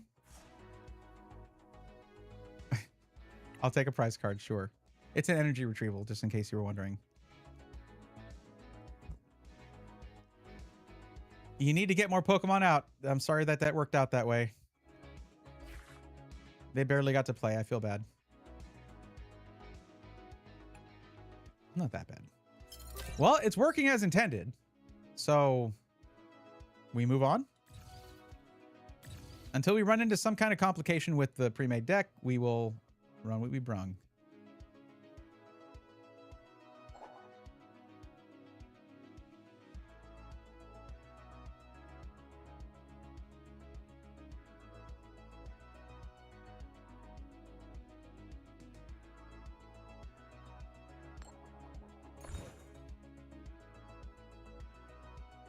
No, I don't want to go first. Thank you. I might regret it. We'll find out. Depends on what I draw. Okay. We got a Charcadet and a Ceruledge. Okie dokie.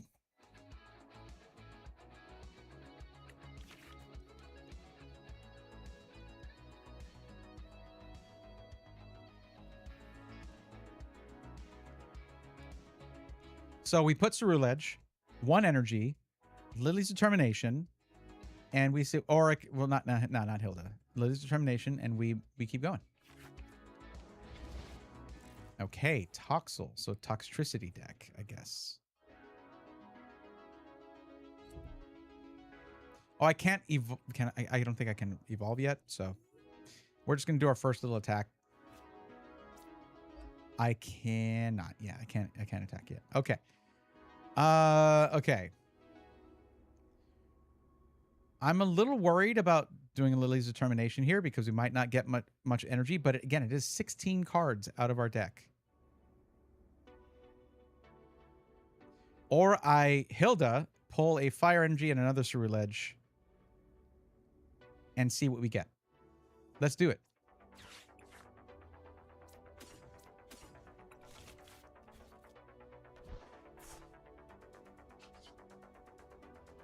Oh, here we go.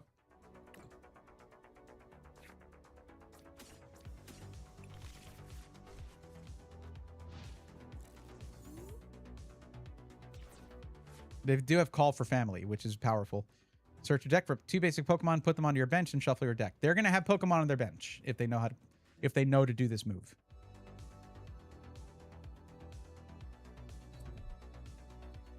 Don't kick.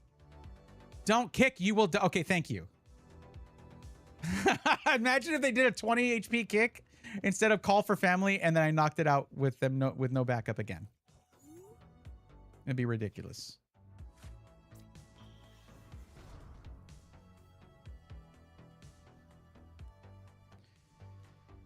I don't want to have them evolve something and then knock out my one Pokemon. What do I do? I guess we risk it for the biscuit, I suppose. I really need another Charcadet. I really need another Charcadet. But then I might not be able to attack. Screw it. Screw it. We're taking a big risk here.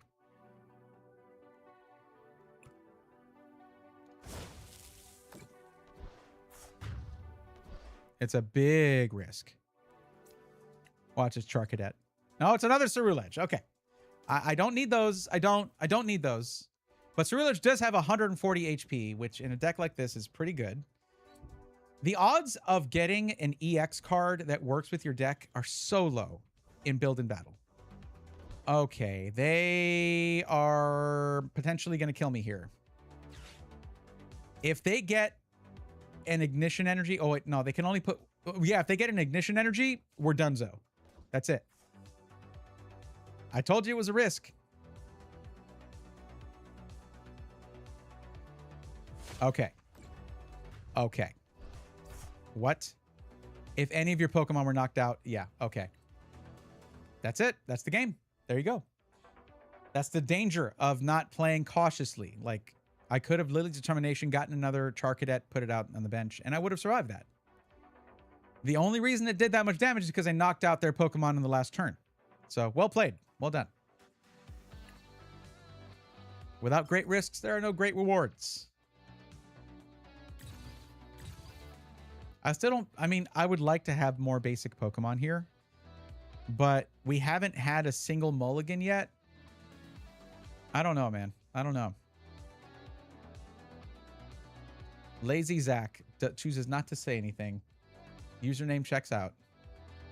Tails never fails. Tails never fails. Let's go. All right. Tails never fails, baby. No, I don't want to go first.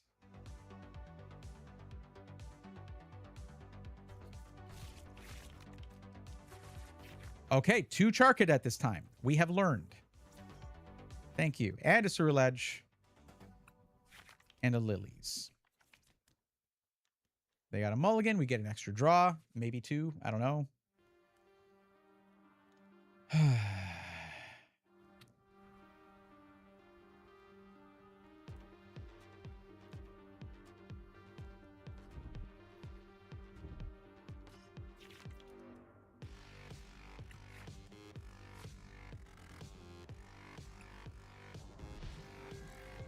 Oh, they have the Zacian, or I say Zacian, but it's probably Zacian.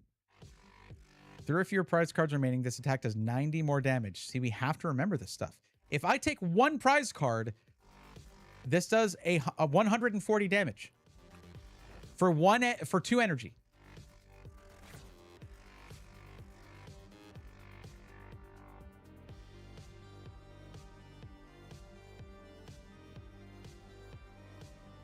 What do I want to do here? We want to attach 1. There we go. And then we gather strength. And we get 2 basic energy cards. We are ready to do 220 damage in next turn. And because a Pokemon was not knocked out, Limit Break only does 50 damage if they bring it in. But they got Alcremie here. Sweet Circle. This attack does 20 damage for each of your Pokemon in play. Okay, so they're going to have 80 damage. Bye-bye, Charcadet. Okay. Fair enough.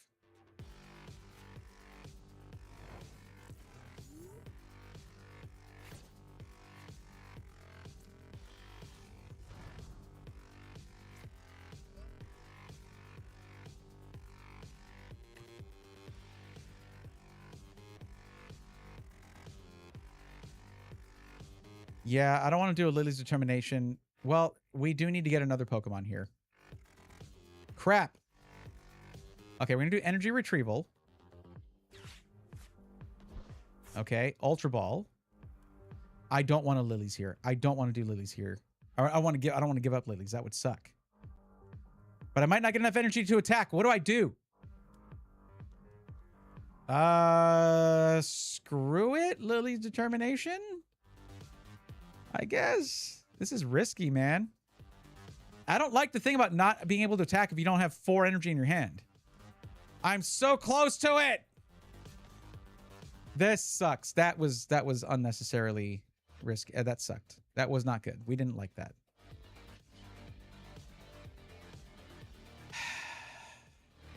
That was my fault completely. Now they're going to do 80 damage to my Ceruledge with no response to it.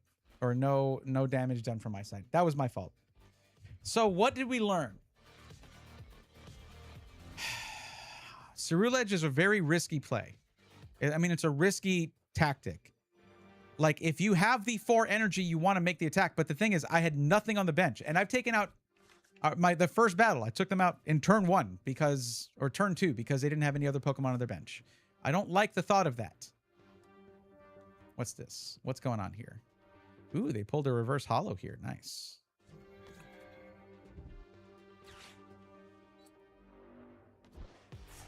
This is going to do even more damage, actually. Wait, no, they couldn't do the attack, I guess. They could not do the attack. They're just waiting for me to knock something out. That makes me nervous.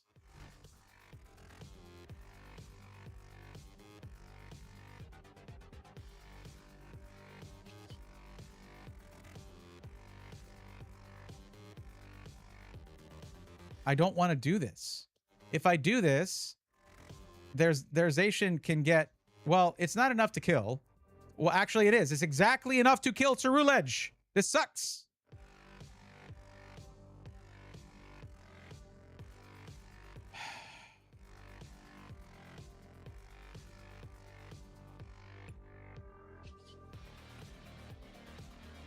Sure.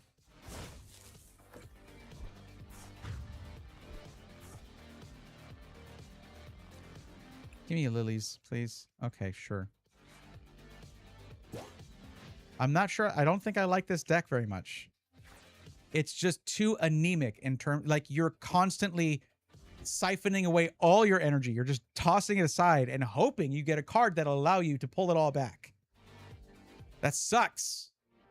I don't really like that. I mean, it works. When it works great. But now Zacian is going to get exactly 140 damage. Just... Oh, wait. Yeah, because I have 3 or fewer prize cards remaining.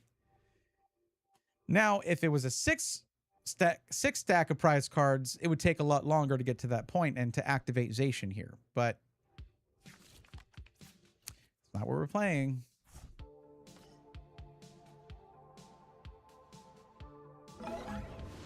Yep.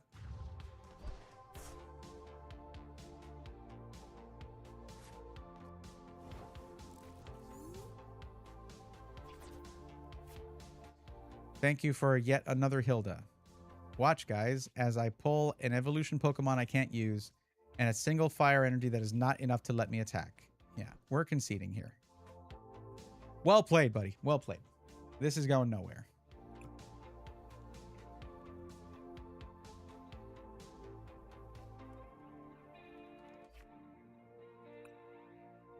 Ceruledge is one of my favorite Pokemon. I don't like this representation. The funny thing about Ceruledge is that Ceruledge itself as a Pokemon in the video game is very sustainable. It has an attack called Bitter Blade that does good fire damage with stab, same type attack bonus, and heals you. Part of the damage you caught, part of the damage that the other Pokemon took. So it's very sustainable Pokemon, very hard to get rid of. And yeah, here it's just like all or nothing. It sucks. I don't think Ceruledge is being well represented here.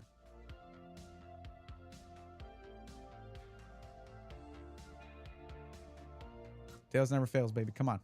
It's not going to mean anything. It's not going to change anything, but it's also not correct. I want to get a different deck.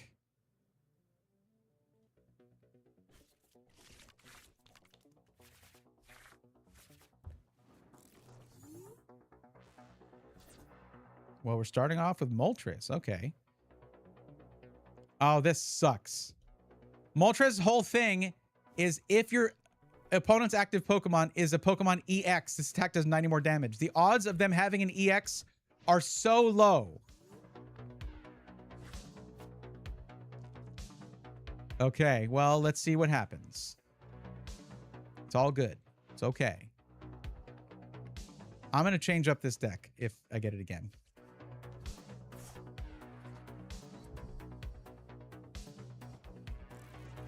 Basically, no build and battle pre-made deck is going to have... I didn't get a Charcadet. I did not get a Charcadet. None of them are going to have an EX by default. You have to pull one from the one of the 4 packs, and it has to work with the energy that you have. It has to synergize with your deck a little bit. So, pretty rough. Speaking of which, my draw here is very, very rough. I hate this. Sure, Fire Breather gives me up to 7 basic Fire Energy cards. Critical card here. But we're going to go ahead and end the turn now.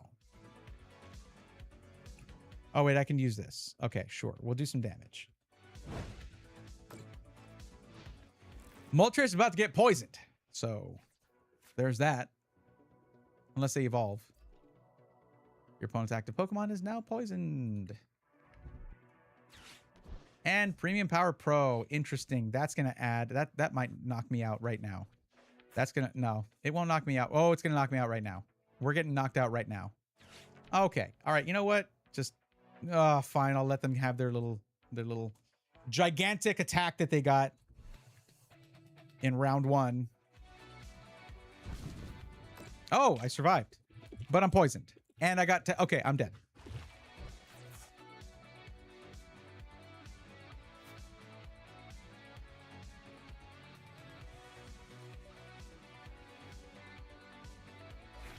I didn't do anything.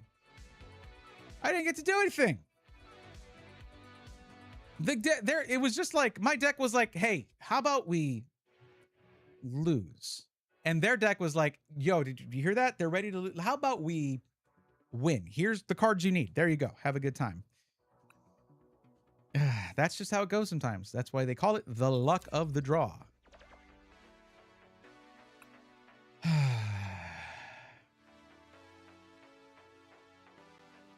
If I had something that would allow me to attach a bunch of energy right away, that'd be awesome, because then I can use Darumaka or Darmanitan and do tons of damage.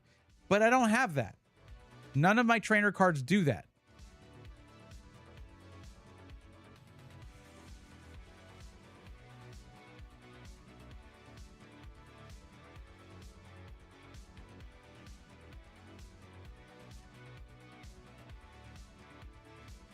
I got a couple of very useless Wonders patches in Reverse Hollow. That's cool. Great, great, good, good, awesome. What the heck am I going to do here? Because this sucks. I don't like it. Moltres is as good as useless in this format. Again, extremely low odds of running into a Pokemon EX in this format. And that's the only way this attack does any respectable damage here, which gives it 110 damage.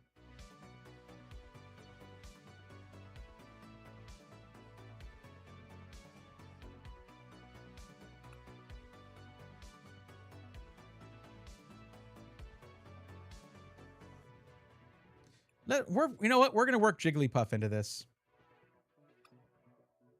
Let me get rid of 1 energy retrieval. Just 1. We're getting rid of 1 of these, and we are adding in Jigglypuff to add just to give me another way of doing damage early. All completely based on chance, because it's based literally on the flip of a coin. Let's see if this makes a difference. It's last game anyways. I've lost most of these. I was so confident after that first game that this was just a super fast deck and it would function. Tails never fails. Tails never fails. Tails never fails. Tails never fails. That's what I'm talking about. No, I won't go first.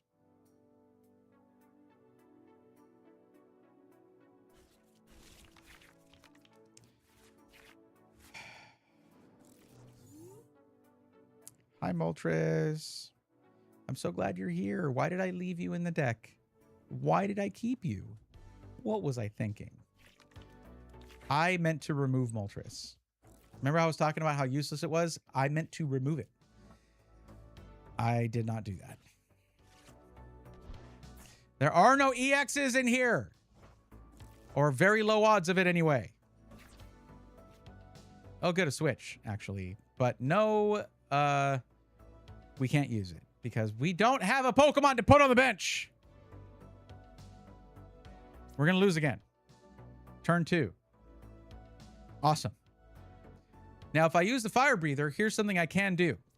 I am going to remove 7 basic energies from the deck to increase the odds of drawing a Pokemon on my next turn when I draw 1 card.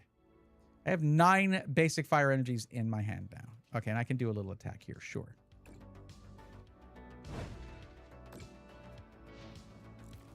So we are thinning down the deck and reducing the chances of just getting energy cards because it is a third of our deck is fire energy cards, just about.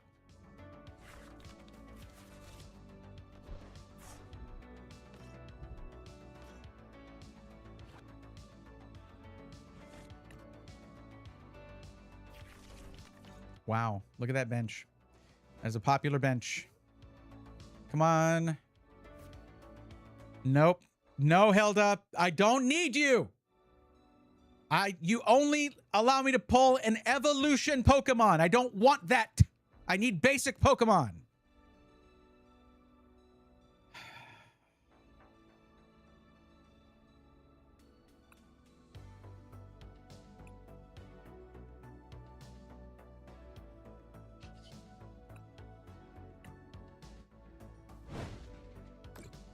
When you only have 5 or 6 basic Pokemon in your whole deck, yeah, the odds are pretty low that you're going to pull one. But I tried to sort of like alter those odds by dropping that Fire. No. No. They got Mega Sharpedo EX. For their dark deck.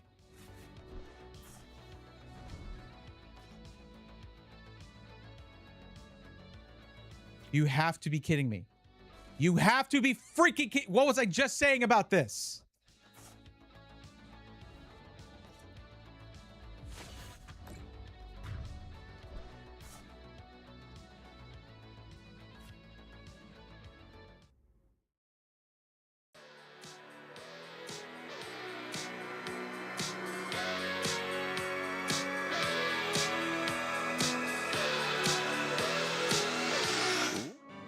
All right, obviously I'm kidding. But would you blame me? Truly. That was ridiculous. Can I ban someone from playing the game? Is there a button to make them uninstall?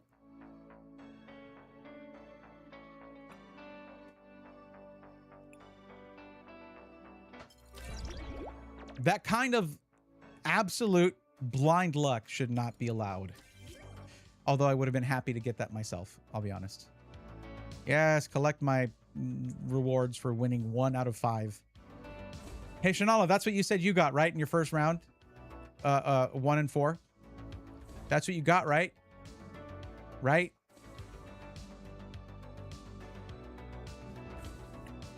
Yes, got it. Cool. Well, hey, at least I got this stamped Ceruledge card I will never use.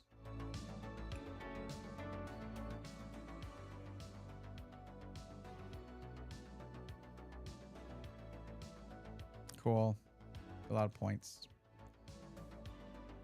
I do enjoy these. I do. It's just that I didn't like that deck whatsoever. Not at all. And I didn't even get to play the Jigglypuff because Moltres was like, hey guys, I'm here again. Aren't I good at my job? Oh God, I'm on fire. I, the Firebird, am on fire. Oh no. Yeah, thanks Moltres. You do awesome. You did awesome. Thank you for doing awesome. Canonically, what Moltres sounds like, by the way. Okay, we're getting the Zacian Limit Break deck here. That's cool. That's cool. That worked on me for sure. This is more powerful in build and battle because they just have to knock out one Pokemon and you're doing 140 damage every turn for 2 energy. It's not bad. It's not bad. It's not as crazy good. Like if Ceruledge works, it really works. But you also have to discard 4 energy every turn to do that freaking attack. It's ugh. So we have the Milcery here, the Alcremie here, which does 20 damage for each of your Pokemon in play. So it is a priority to get as many Pokemon on the bench as possible because Alcremie can wreck shop, as we saw. Mimikyu, Call for Family, that helps with that. And then, of course, the Zacian with Limit Break. We have, in order to get those, no Buddy Poffins. I guess those weren't in this set. You can use the card only if you discard another card from your hand. Draw cards until you have 6 cards in your hand. Cool, Iris. Not confusing at all. Drayton, look at the top 7 cards of your deck. You may reveal a Pokemon and a trainer card you find there and put them in your hand. Hilda, of course, for evolution Pokemon and an energy. Brock's scouting here. Search your deck for 2 basic Pokemon or 1 evolution Pokemon, then reveal them and put them in your hand. Obviously, you want the 2 basic Pokemon if you're running Alcremie here. Let's see what we get. Maybe we get some kind of crazy EX, but we did get another Milcery. Sure. Not sure we need it, but... Oh, look, it's Jigglypuff again. I just pulled a Carvanha and a Mega Shark for my toxic... Okay. Listen, Shanala, that is unacceptable until it happens to me. Yes, I think that's fair. Thank you for asking. You! Get out of my sight! I usually really... Stop it! Stop it! Go away! Really? Really? 2 in a row like that? We're doing it like that. Okay. That's cool. That's the game we're playing right now. That's cool. All right.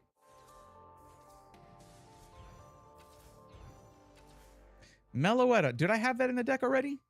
Because it's a psychic deck. Heal 120 damage from one of your benched Pokemon. Good lord. That's pretty strong. Pokemon card attached. It takes 30 less damage from attacks from your opponent's Pokemon that have an ability. Interesting. Genesect. Why is it doing that? Where you get a reverse and then a holo of the same Pokemon. We're getting lots of dupes here. Get out of here. You're still cool, though. Chaludon, Sacred Charm again. Meloetta reverse. Cool. And Toxtricity holo. Last pack. Yo, we got the Wigglytuff illustration rare with the soulless, empty, hollow eyes. They're literally hollow. You get it? Hollow. Okay, all right.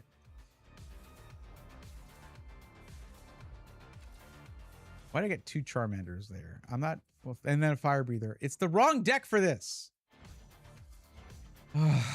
Guess what? We got an EX, guys. It's Steel type. It is a Steel type EX. Metal. It's Metal type. Okay. All right.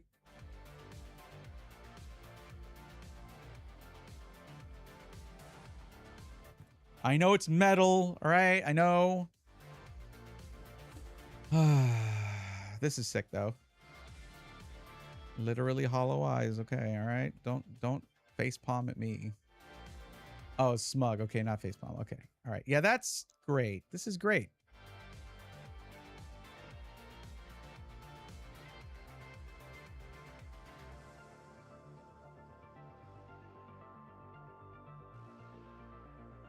Yeah, I don't think I can use it. Because I have to evolve up to it. That's going to take too many. Yeah. Oh, well. It's fine.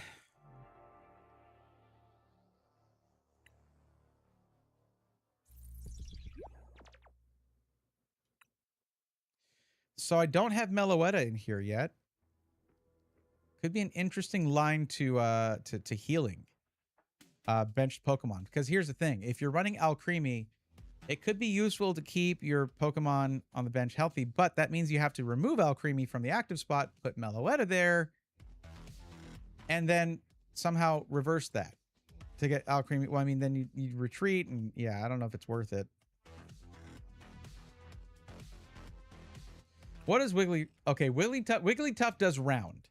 Round is a move where if you want it to do a lot of damage, you need to get more Pokemon that on your bench that know the move round.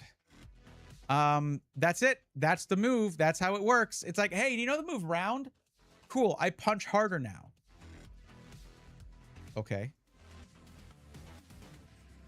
I mean, I did get a Jigglypuff, so could like literally use it, but it wouldn't really mean anything.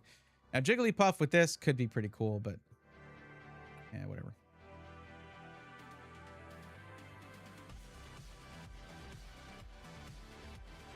Wait, did I get a... Okay, no.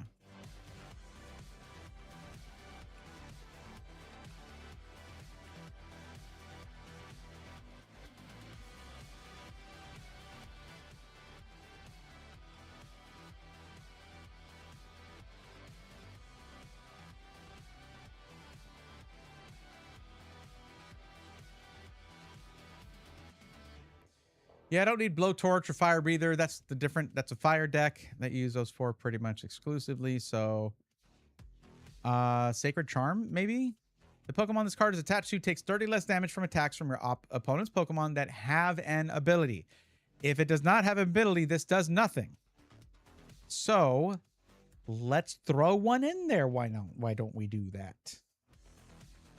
What do I have to do? I have 13 Psychic Energy here. Kind of need those.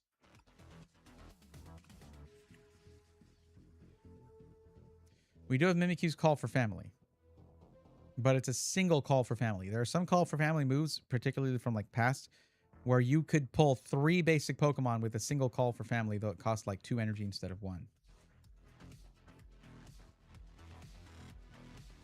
Oh, well, I think we make it a rule that we play the deck as it is without any changes, at least for the first round.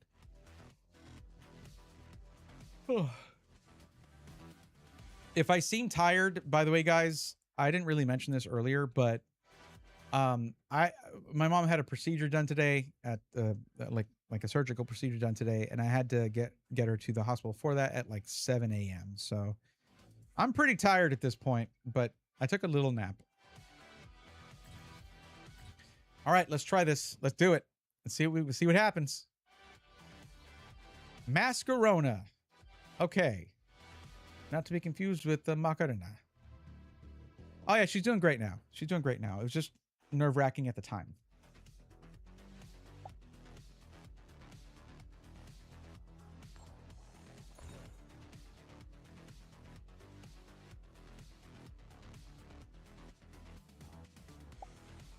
I don't actually know if it's better to go first in this with this deck, but we'll find out.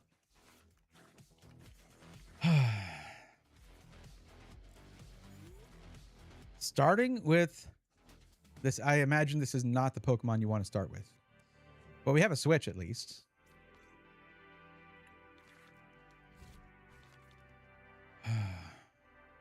Two mulligans. Okay. We get to draw 2 cards. Nice.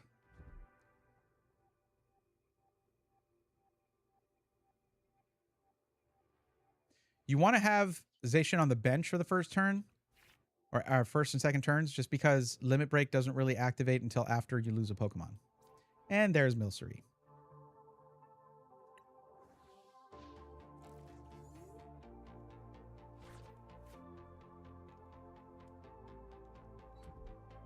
Don't worry, we got stuff we can... Well, we can't evolve yet, so...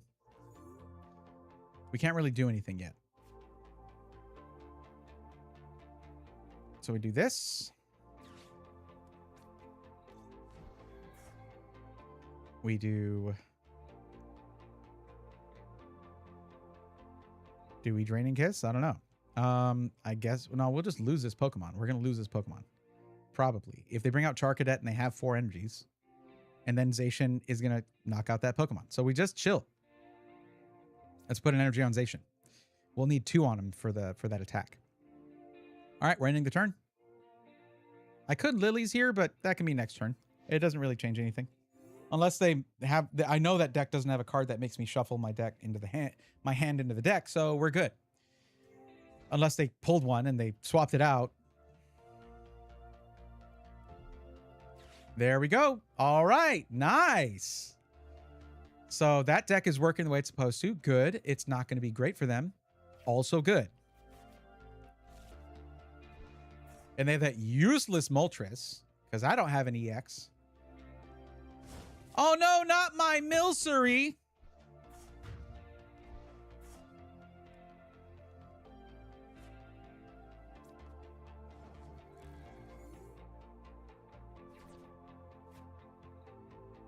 Interesting. Okay. Let's go ahead and Lilies now. I'd like to have those alchemies to bring one out, but I mean it's not gonna be important here, I think. Okay, so we have a Milcery now. I don't have any energies in my discard pile, so we just limit break. Bye-bye, Ceruledge. Perfectly designed to take out your Pokemon. Trust me, I know this.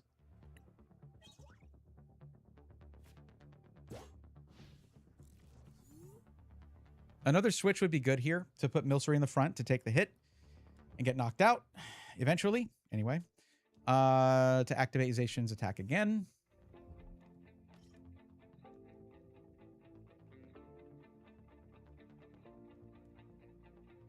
I would actually like to get a switch here. So we'll use Drayton for that. And put Milcery in the front and just be like, go ahead. Go ahead. Knock it out. See how that goes for you. That's if we get a switch. We did not get a switch. But we can get Mimikyu here. Oh, cancel. Wait, and a trainer card. Let's get Drayton again, so we can maybe try to get that.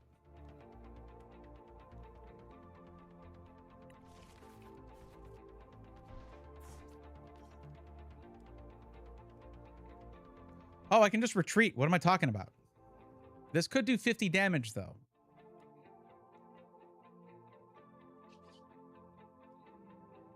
Limit break or retreat? Which do I do?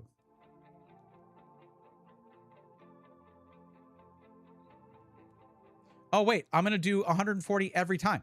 It's not because I have to keep remembering this, okay? I keep forgetting. It's not because they knocked out a Pokemon. It's because they have 3 or fewer prize cards remaining. Like, they're boned. Like, that's it. That's game. And not yet, but it will be. Yay, an energy. Because there's certain Pokemon that their attack is bolstered when you knock out a Pokemon in the previous turn. Or when your opponent knocks out one of your Pokemon in the previous turn. That's not what's happening here. I was incorrect. Well, they're gonna knock out my Zacian. That's rough, because if only I had a Wondrous patch, which I do. That was good. That was well played.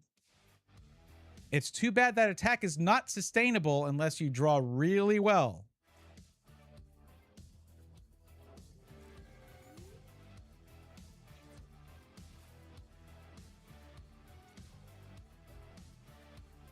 I shouldn't have done that, actually.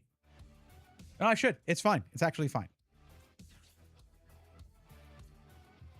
A benched Pokemon. Oh, no. I messed up.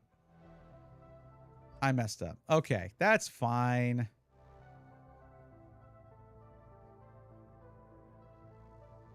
That's okay. It's okay.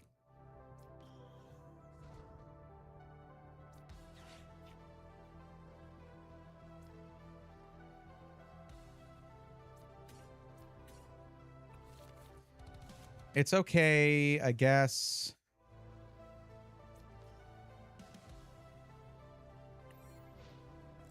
They last a little bit longer this way. And if they draw the right cards, they might get down to 1 prize card, and I might be in big trouble. I could lose still. Wow, look at all them energies. Can I get a judge card? It's not in my deck.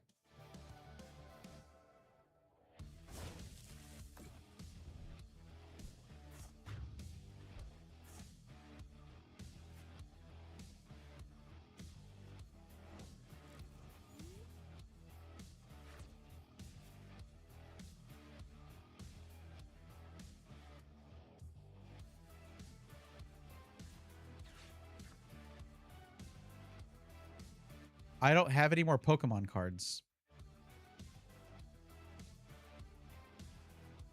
Yeah, we lose this one.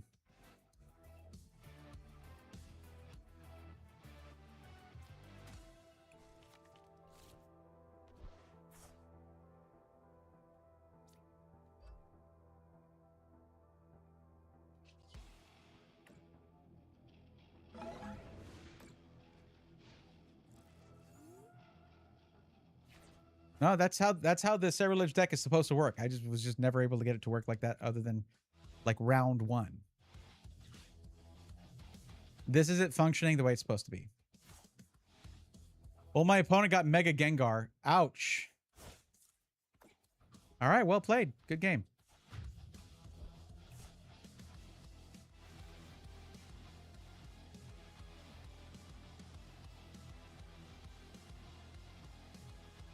Smart players can play a poor hand well. It doesn't matter how smart you are if you have nothing you can do. I don't like that statement at the end there. That's very dismissive of the plight of a poor draw.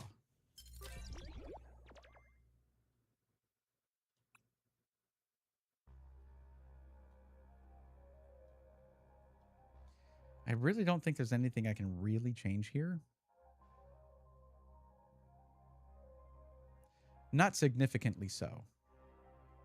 Let's just play. It's fine. It's okay. I mean, obviously, if there was one deck that was just like easily beating everything else, that would not be a good experience for anyone other than the people who pull that deck. And then they're not guaranteed to get that same deck the next go round here.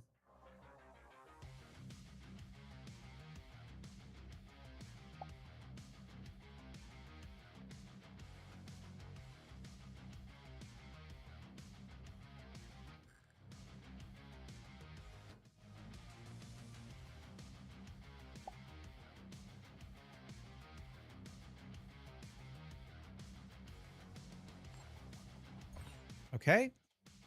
Oops. They picked heads, so we go second. Because I got to choose. Oh, Mimikyu, call for family.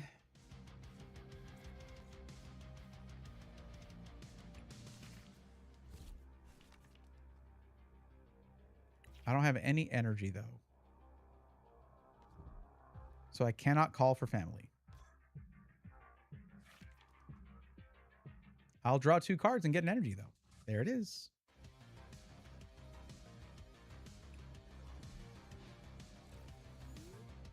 They got the Mega Diancie EX. A basic Mega Pokemon right off the rip. 120 damage, but they can discard up to 2 energy cards, and it does 120 damage for each card they discard. That can do 360. How do I fight that?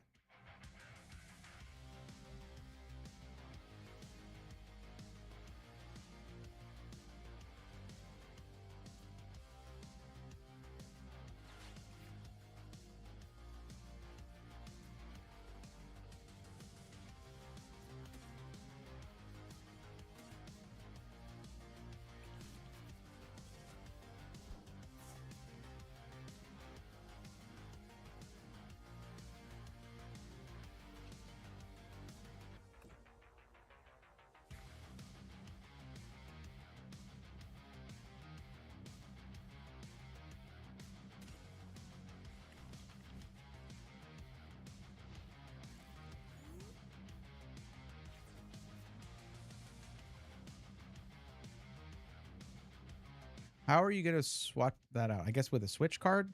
Or just next turn, I guess.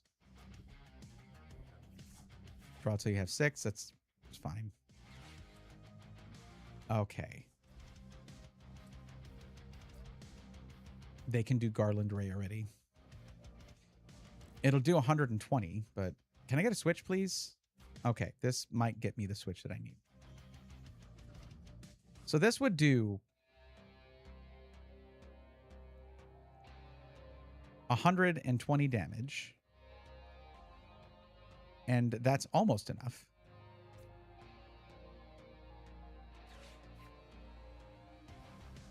No switch, though. We just use the Drayton to get another Drayton. Or I can get another Alcremie. None of these are going to survive. Oh, and we can get another Alcremie. None of these are going to survive Mega Diancie. Like, this is unwinnable.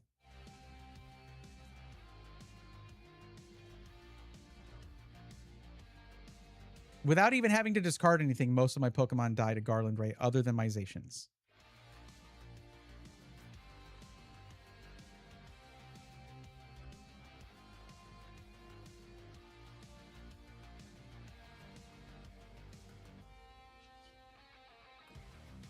I could have retreated, actually. But it's best that they take a prize card. So, Mimikyu, you gotta go, buddy.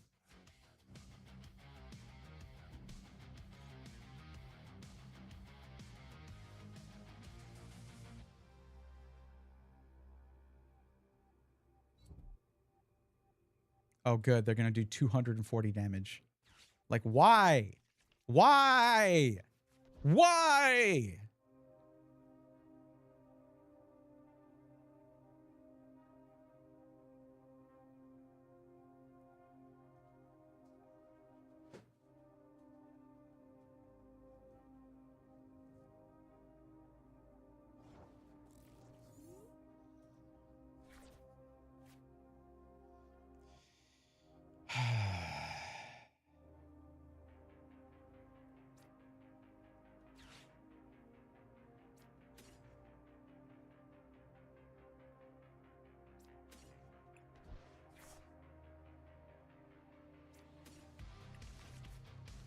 Trust. Well, no, never mind. I'm just going to Lilies anyway. Doesn't matter.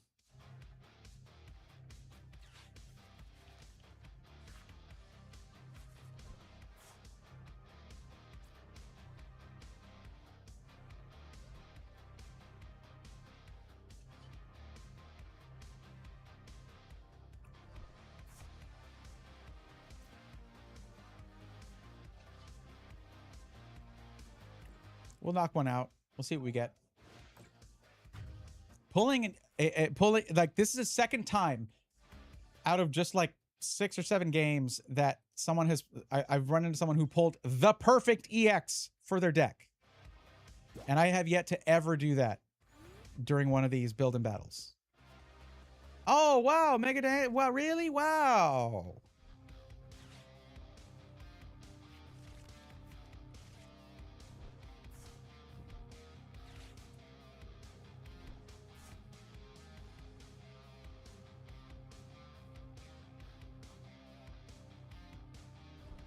You didn't need to do that. Wait, did you? Oh, it's... Oh, okay. So you have to discard an energy from the Pokemon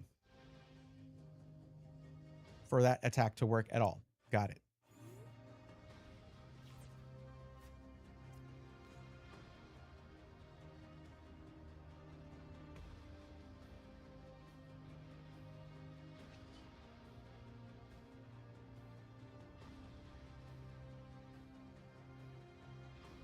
Oh, yeah. Why is it lower damage? I don't get it. Oh, Diamond Coat. Got it. Okay. It also has higher defense. Like it has it takes 30 less damage from all attacks. So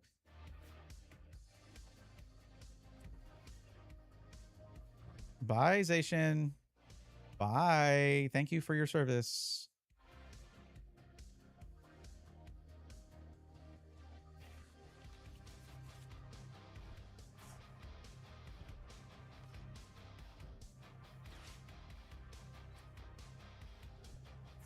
What does Cresselia do? 2 basic energy cards attached to the Pokemon. Aurora Beam, 90 damage. Okay.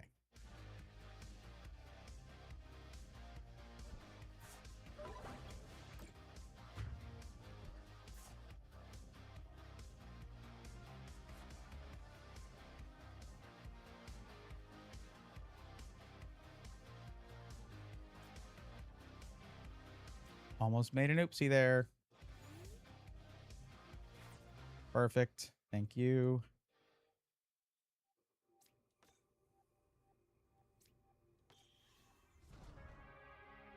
I mean, this deck is functioning the way it's supposed to. This right here is the problem. Now, if I do knock out Mega Diancie, that's 3 prize cards for me. But by that time, they're going to win. Maybe.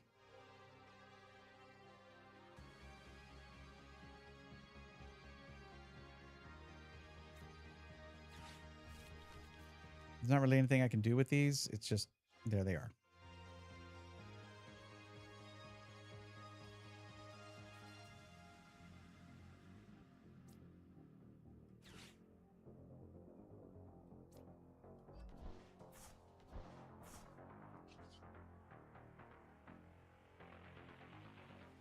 Oh yeah, minus 30 damage, of course.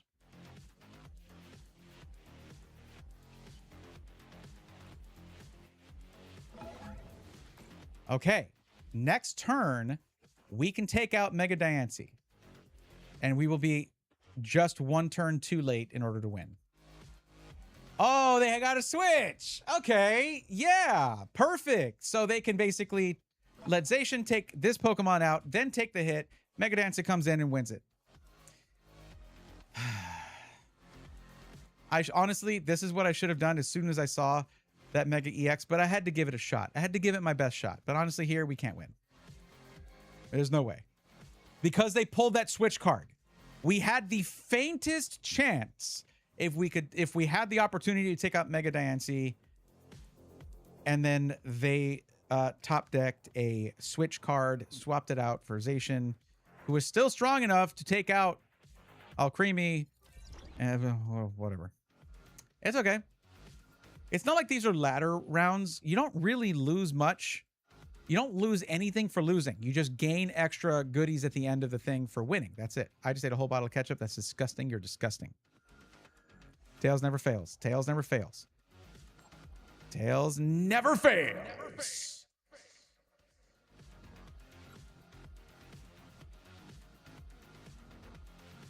I always go second because I am wrong. Oh, we'll see what the mulligan gives us. No, because I sort of like have faith in my ability to like take whatever we draw first and maybe get an attack out in the first round because I go second. If you go first, you have a whole round where you can't attack or use supporter cards, things like that. Well, I mean, isn't that the same for a person who goes second? I don't know, whatever. On the supporter cards, I need to... Oh, good. Milcery. Hi. Okay. Another Milcery. Hello.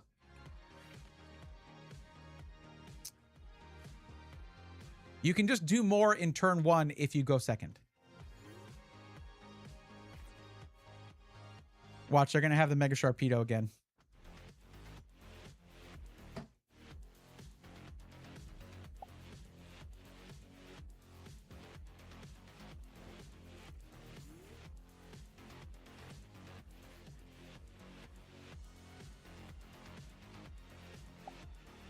Okay, so we pulled a Zacian, so that means we might as well let this Milcery go to get Zacian up to full power.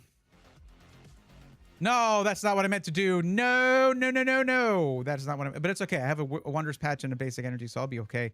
That is not what I meant to do there. We'll do 10 damage, I guess. It's not what I intended.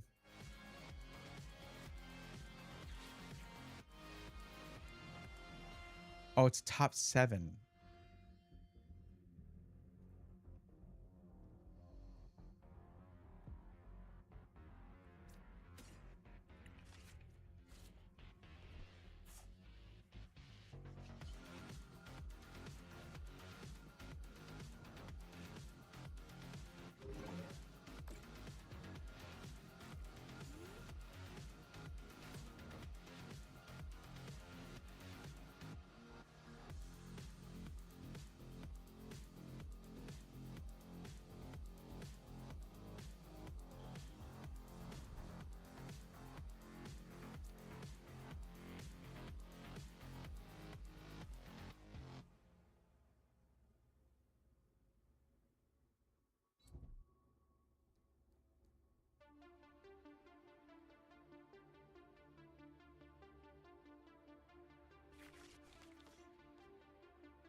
All right. Huh. I mean, no, the whole point was to sacrifice Milcery here.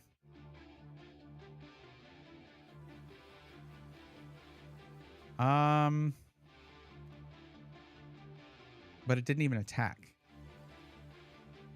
I mean, we might have this without that, so here.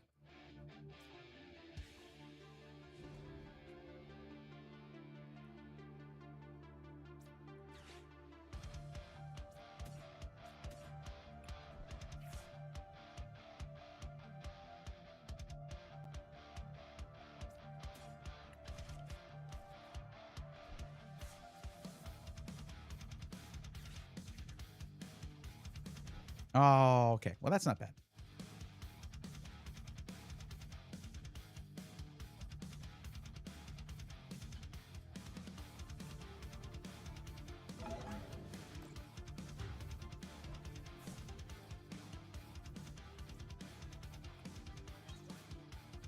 Nice. That's 120 damage next round.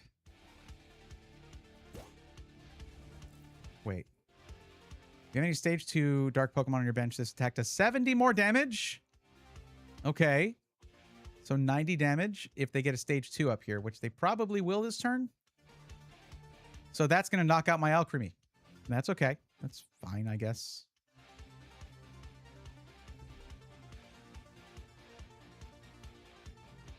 If they get a Crocodile, bye-bye Alchemy. Or they'll switch. Huh. Well, that's not going to help you, though.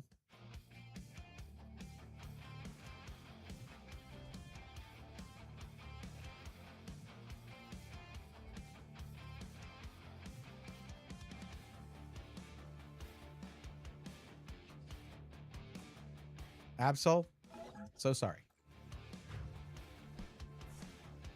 I'm so sorry that happened. Haha. Not my best work, honestly.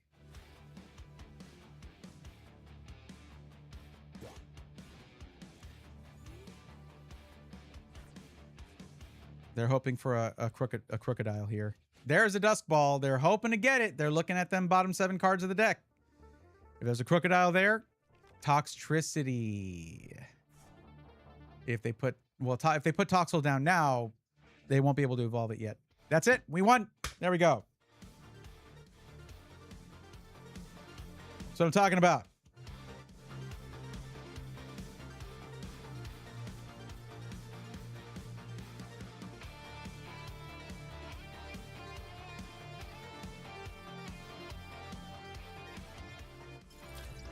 Not bad, not bad at all. So that's how the deck is supposed to work. It went just fine. It went fine. We'll see this one through. That's sad. Their tagline was, "I'm not doing so well. I haven't won all day." That's real. I feel that.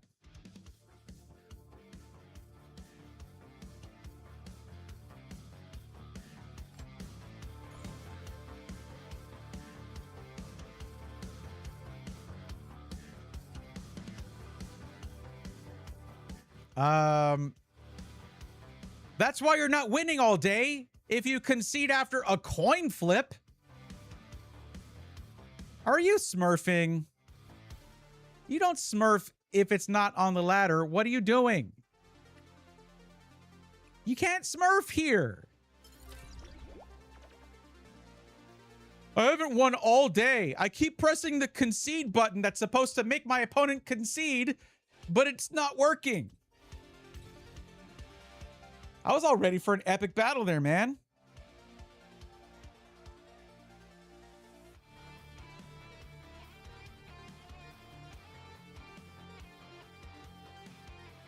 Tails never fails. Tails never fails. Come on. Tails never fails. That's what I'm talking about. We will go second.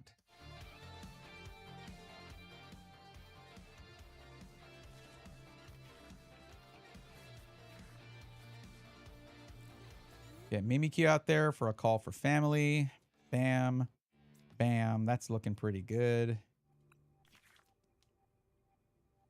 I have an Alcremie for when we can evolve.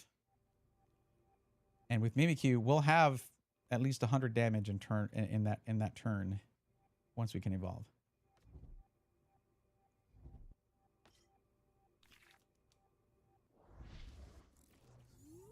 I feel like I just faced this deck earlier. It went pretty good. It might not this time.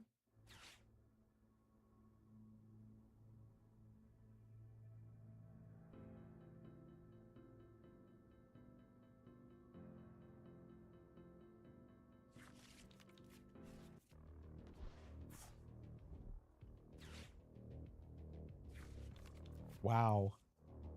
They already have their stage 2 for Sandile.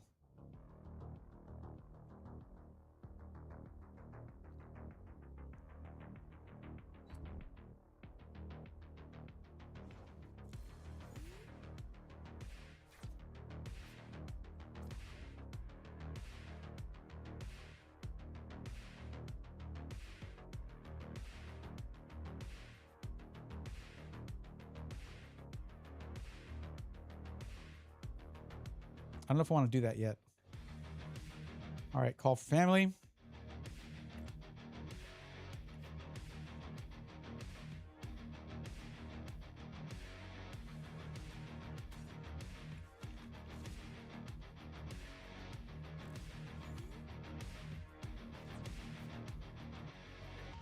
Yes, it's real people.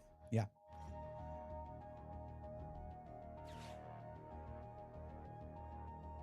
I can't imagine a bot opponent conceding after a coin flip. You know what I mean?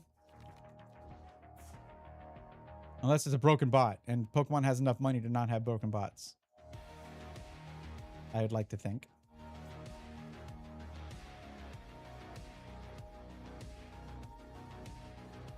Okay. They're moving and shaking. And this is a strong Pokemon. 170 HP is pretty good. How is a gentle slap going to do 100 damage?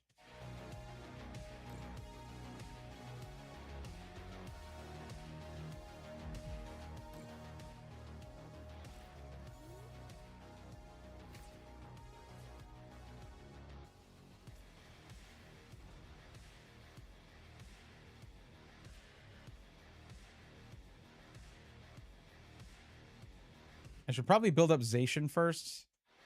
Let's build up Zacian. I think Lily's here. Wow. That was a terrible draw.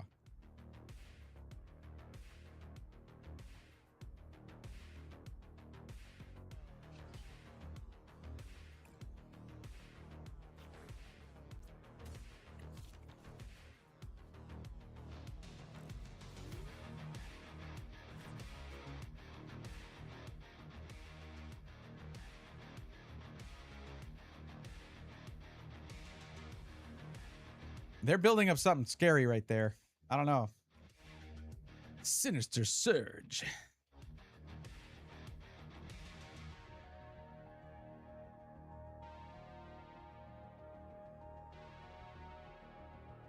Sinister Surge lets them search their deck for a dark energy, put it on a Pokemon, but that Pokemon takes 20 damage.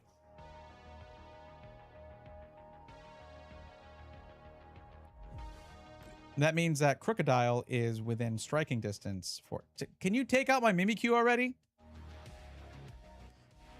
What's the matter with you?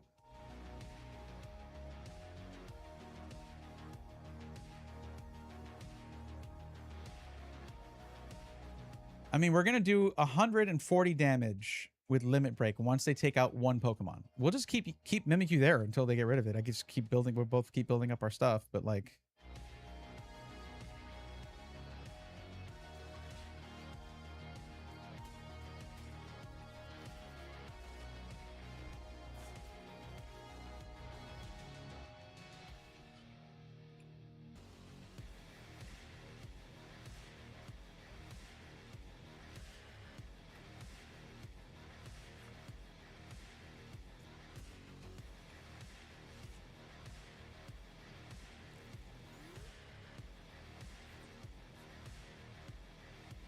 I guess I can retreat it on the next turn. It's just I haven't built up Alchemy yet, but it only needs 1 energy to do its thing.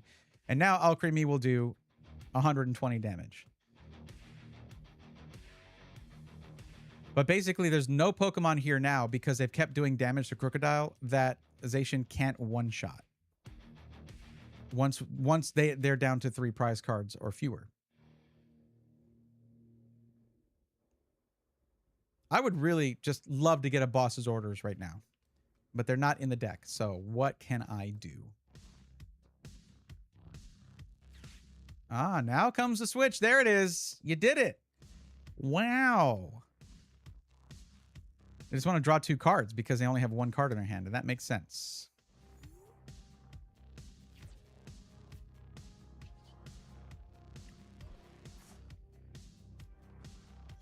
No, that's not the one I wanted to do. No, I wanted to move Alchemy up there.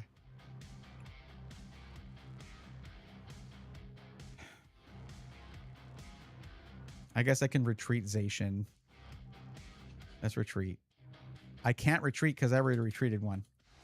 That's stupid and dumb. I can't believe I did that.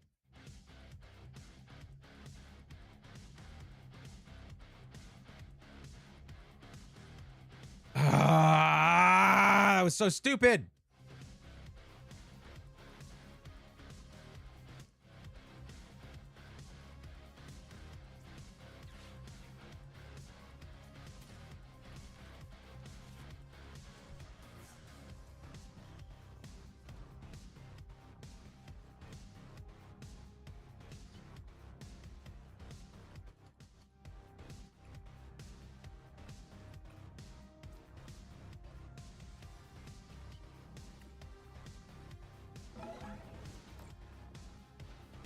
I guess it's not bad to not give them a free switch in with their Absol.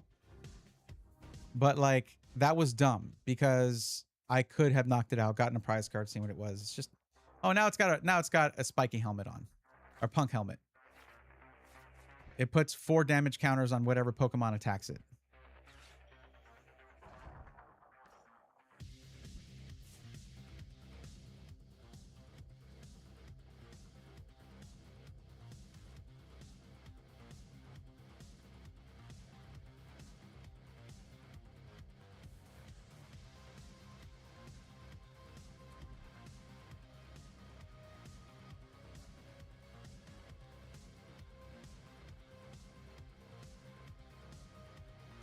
They're wanting to do this. Vengeful Fang.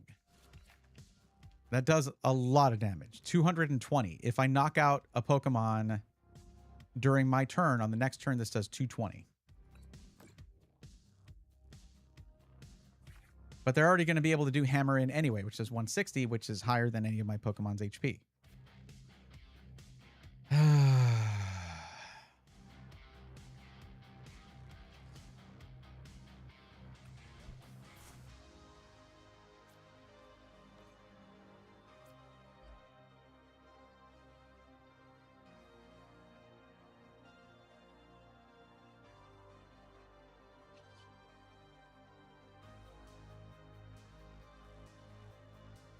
Yeah, I don't want to really do anything here, so let's just...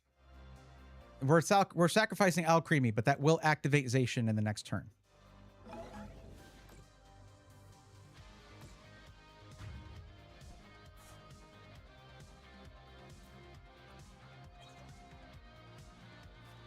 at this aura farming right here.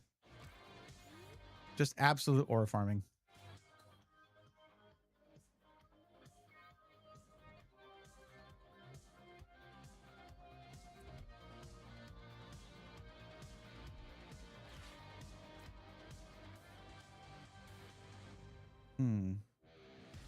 Grimsley's move, just if there's a dark Pokemon in the top 7 cards of your deck, it puts it on the bench. So that's cool.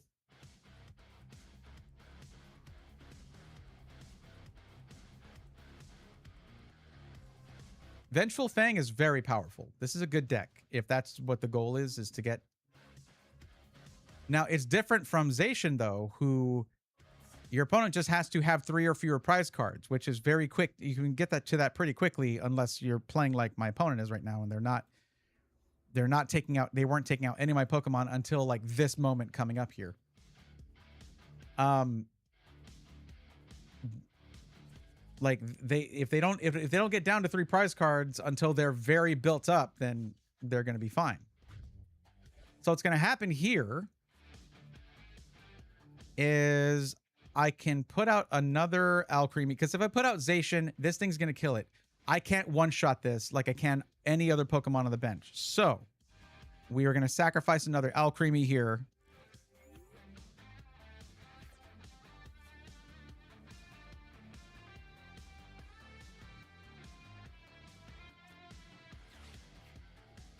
Perfect. That's what I'm talking about.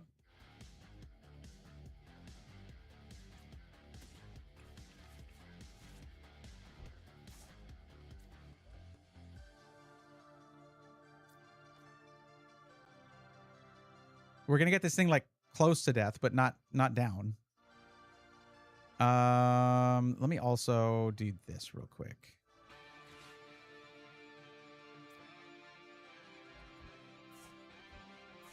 I can actually do that Wondrous Patch as much as I want, but I don't need to do it anymore.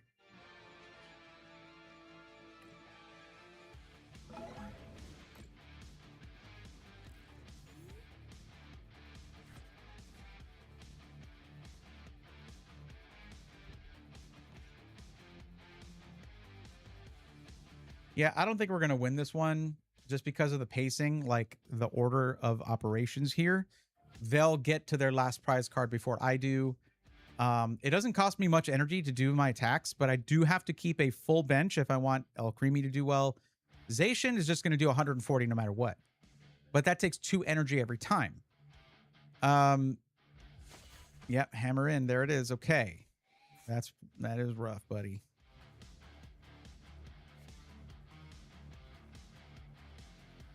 What do I want to do here? Alcremie or Zacian? Alcremie.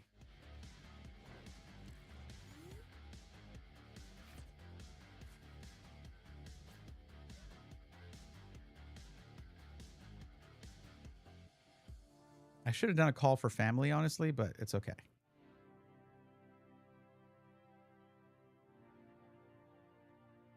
I don't even know if I have any basic Pokemon left in my deck. So this is enough damage anyway. It's fine.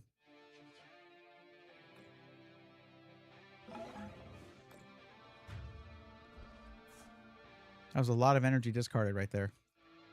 But they only need 1 energy. Oh, nice. That's awesome. Actually, really. That's good. It's good timing. Well, I mean, it's not going to matter.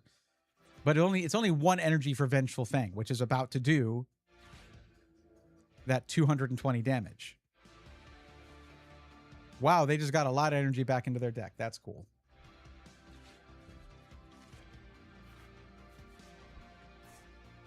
What does Eternatus do? Shatter, discard a Stadium and play. Doesn't matter here.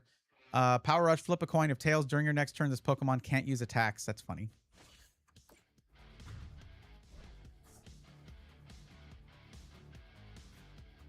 Because they have this other Crocodile ready to go, we do lose here.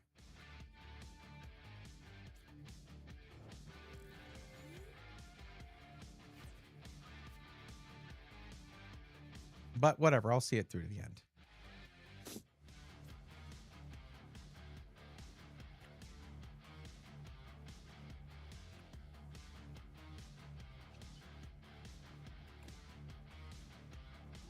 They know what's up.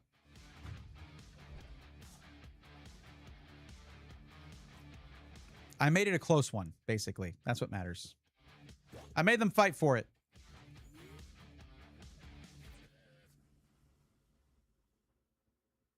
I don't really have anything that could have stalled this out.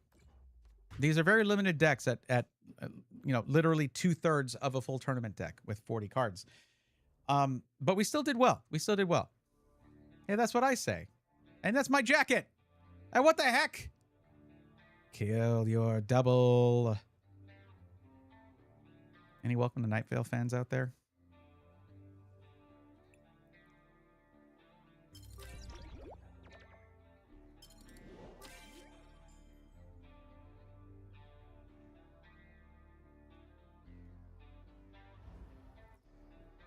Collect all. That takes forever, by the way. Look, I got these. That's cool. I'm glad I get to keep these. I want to make a round deck. I played against it and it sucked. As in, I could see where I was going to lose. I think I ended up winning that one, but yeah. We got a sick stamped Zacian card. That's cool. We got a Mega Gengar EX, but I couldn't use it, I guess. When did we get this? Was it just a reward, I think? I guess it was.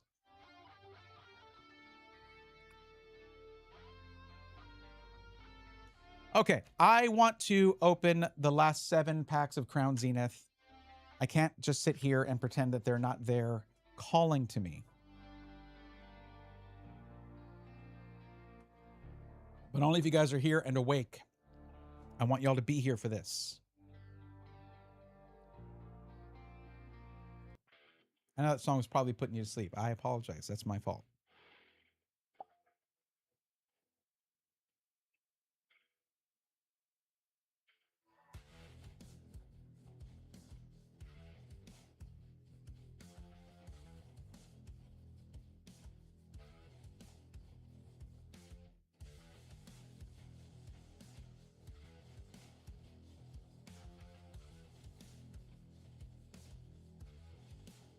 Okay, cool. Looks like I accidentally hit my OBS record at some point. So I have a recording of that terrible experience. I didn't do too well there. I don't know how I feel about these decks, but like that's other people are doing just fine with them. So I like this format a lot more than the perfect order one. Could be just because I'm winning a lot more. Yeah, like I said, like I don't know how I feel about these decks, but they're working for obviously a lot of people, just not me.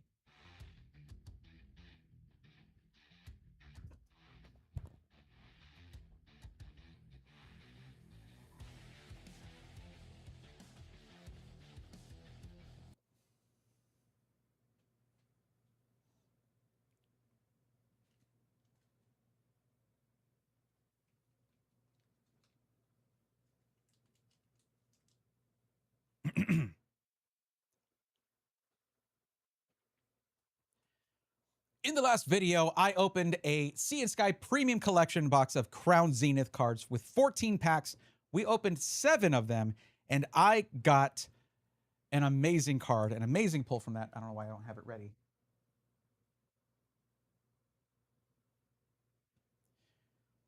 And I got the Yukimori Full Art Drapion V out of that. A card that was... why am I using that camera? It freaks out if I cover my face. Hi. Okay, perfect. And I got an amazing pull from it, the Full Art Drapion V Yukimori card, which has been kind of an all-time chase for me. But there were some other good pulls too. Crown Zenith is just good with that, but it was not as amazing as I'm used to with this set. Not that I've opened a ton of it, but we have the remaining 7 packs here. And if there wasn't a whole lot of heat in the first 7 packs, they must be in here. Let's find out right now.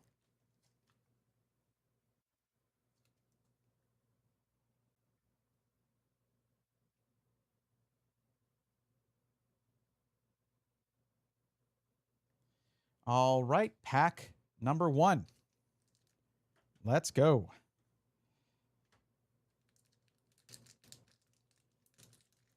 Crown Zenith, of course, just like everything else, is getting more expensive, but I did buy this box for a little bit less than market price. But yeah, it's up there. It's well known for having really, really good cards. I do have the top hit, which it's a top hit right now, the Gold Giratina from it, but you know, I still need the Mewtwo, so maybe we get that. All right, 4 to the front. Let's see what we get.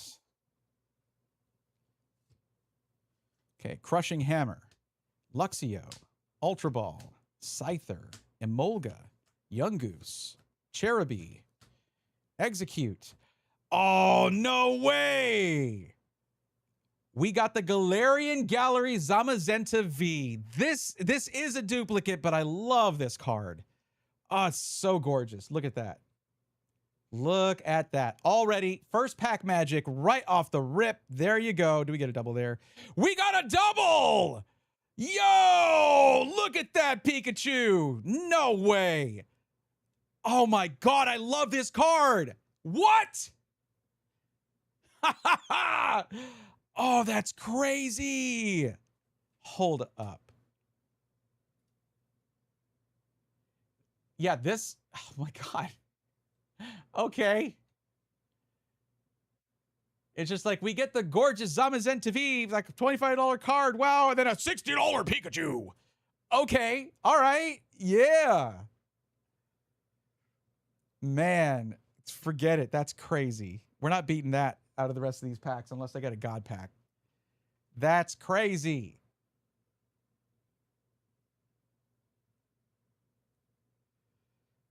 Blue Wolf, you celebrated by telling me to hydrate. Interesting. It's one way to celebrate. Sure, you know what? This is a good opportunity for a celebratory sip out of my new Mewtwo mug cup.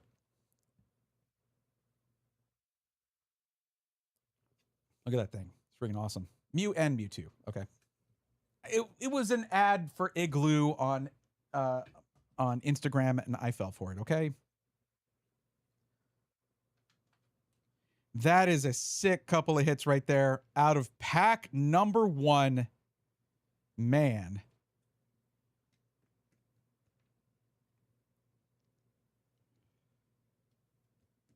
Thank you. All right, pack number 2.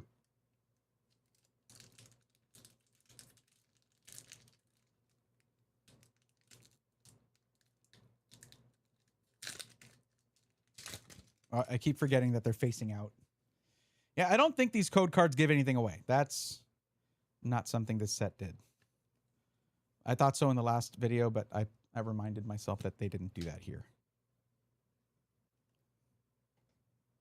Okay, Solrock, Crocorock, Luxio, Ponyard, Snorunt, Tangela, Baltoy, Galarian Meowth, Lapras illustration. Well, not illustration. Galarian Gallery Lapras. Okay, what is happening? I mean, look, I know I said this would happen, but am I right all the time? Wait, did we get a double here too? No, we didn't. You're fine, Oranguru. Okay, I don't blame you. Look at this Lapras card. That's crazy. All right. Like, I love this set. I love this set so much. I love this set so much. Okay. There's such good artwork in this set. Now, some people might be thrown off by the yellow borders, especially if you're just used to like Sword and Shield. Especially if you're just used to like Scarlet and Violet and Mega Evolution sets. But still, you cannot deny how amazing that Lapras card is. What do I have for Lapras right now? I got to check.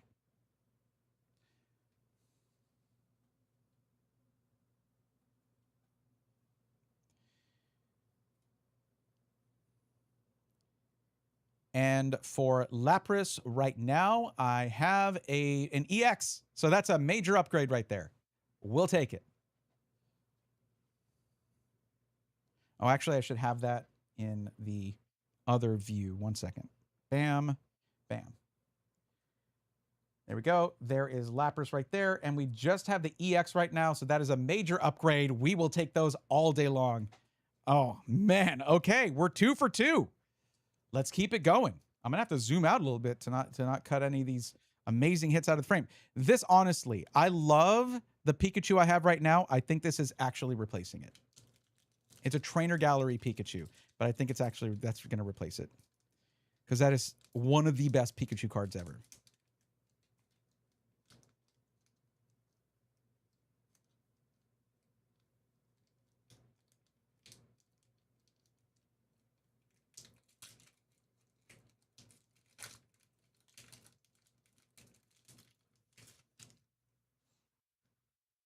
I like you. I like that, Shanala, that you're putting the credit in the right place there, because sometimes you're like, your pull luck is crazy, but here you're like, Crown Zenith is just good. It's just good. I can't take credit for that. 1, 2, what? 1, 2, 3, 4. It's just gonna be a common anyway, but still. Okay. Pack number 3. Electric Lost Vacuum. Found it. Great ball. Look at that rock ruff. Just howling. Howling. Purloin on the keyboard, of course. Love disc. Just being a fish. Chateau. Yanma, 1/2. Another Radiant Charge-a-Bug. 2 of the same Radiant Charge-a-Bugs in one box is kind of crazy. It's still a hit to me, but still. And then the Zeraora VMAX. I had this one already, I think in Japanese. But yeah, that's another hit right there. That's a double, actually. I speculated that the heat was in the last 7 packs, but I could not have been more right on that one.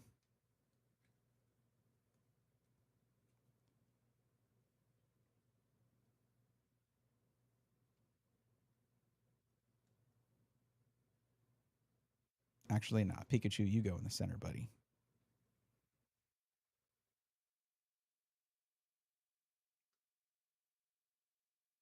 And then I don't have it centered. There we go. All right. Yeah, we are 3 for 3.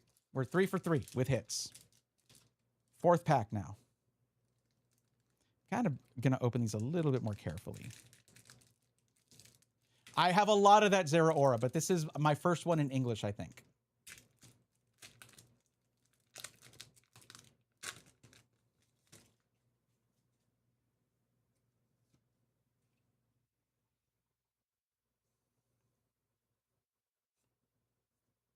All right, what do you got for me? Pack number 4. Don't drop the ball here.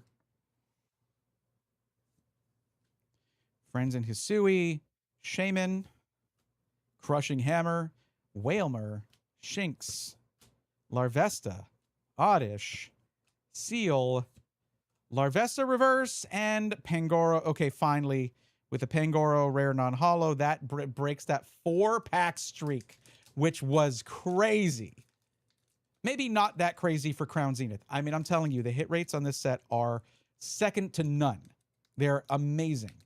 The only thing that's going to beat something like this is like, I don't know, Mega Dream EX high class box, because that has an EX in every pack. So it's like that's an auto hit every time.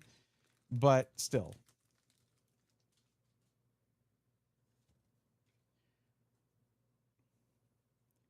This was the last set of Sword and Shield, and what a send-off for that era.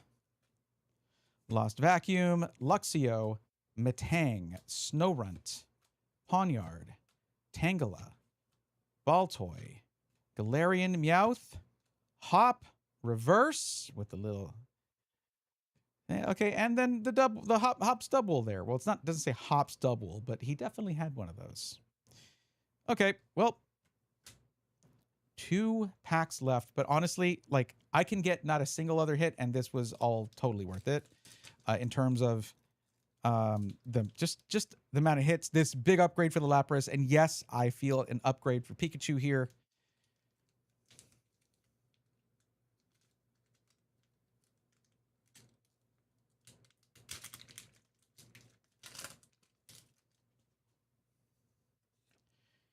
You know what? Like, the Dialga or the Palkia would be nice. I'm just putting that out there into the universe. Maybe the Mewtwo, but honestly, it's going to be hard to beat what we've already got. It's pretty, like, that Pikachu is up there in the ranks for this set. Pokemon Catcher, Bisharp, Digging Duo. I remember these from Sword and Shield, actually. These 2 guys. Cherubi is probably how that's pronounced. Starly, Switch, Execute, Love Disc, Luxio Reverse, and Blossom Rare Non-Holo.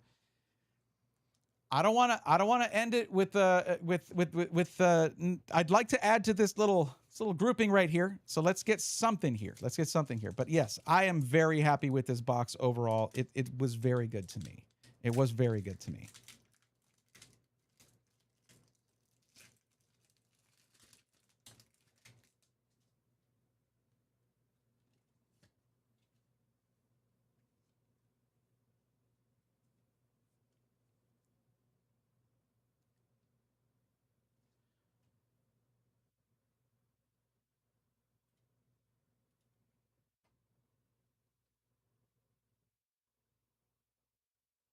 Okay.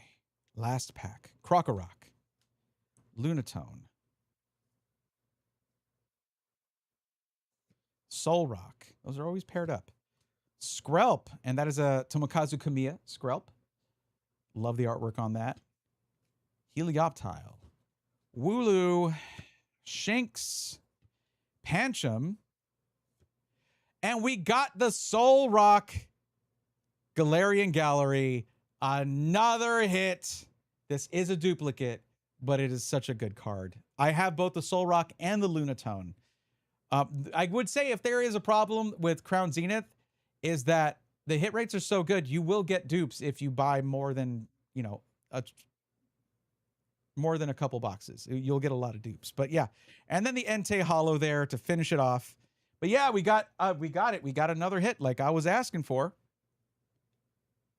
What a box. What a bunch of hits we got here. Man, oh man. And going through those hits real quick, we had a duplicate Radiant Charge-a-Bug, a definitely duplicate Zeraora VMAX, duplicate Zamazenta V, but what a gorgeous card. Great addition to the trade binder. Duplicate Soul Rock, but another great card and another good addition to the binder. This Lapras, which is a big upgrade for my Lapras card that I currently have in the Pokedex. I love the artwork on this. I should have been zoomed in for some of these. I love the artwork on this. And then finally, one of the best Pikachu cards ever put to print. What a fantastic pull right there. I am happy. So there you have it. If you haven't already, get subscribed or hit follow because yeah, we rip some pretty good stuff around here. So I'll see you in the next one.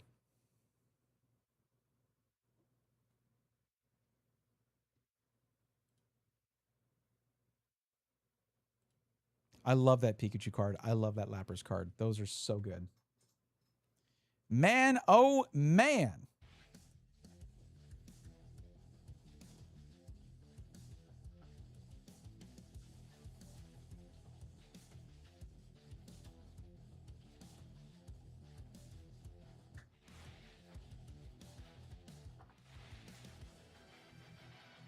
I do hope to get to the point where like I can afford to anytime I get, because anytime I get a duplicate, one of the most important tools to me right now that I'm building up is my trade binder.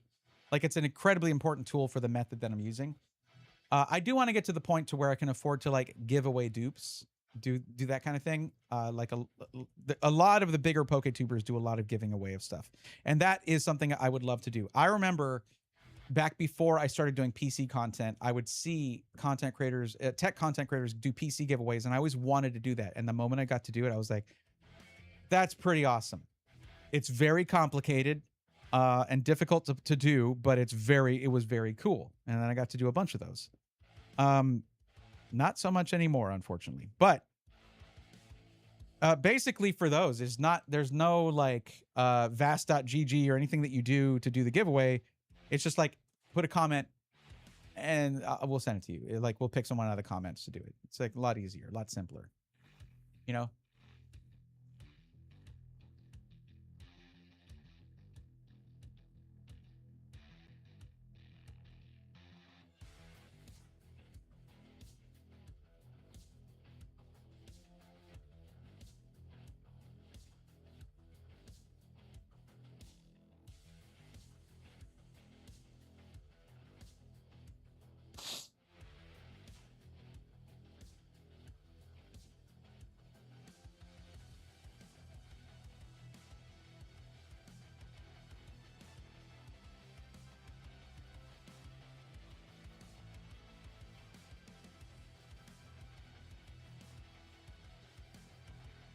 Okay. All right. My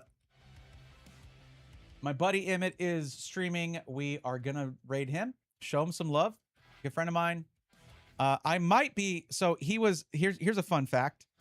I'm always like, whenever I go in, I end up talking with Emmett about his setup, and he has like things he wants to do to it to make it a little better, things like that.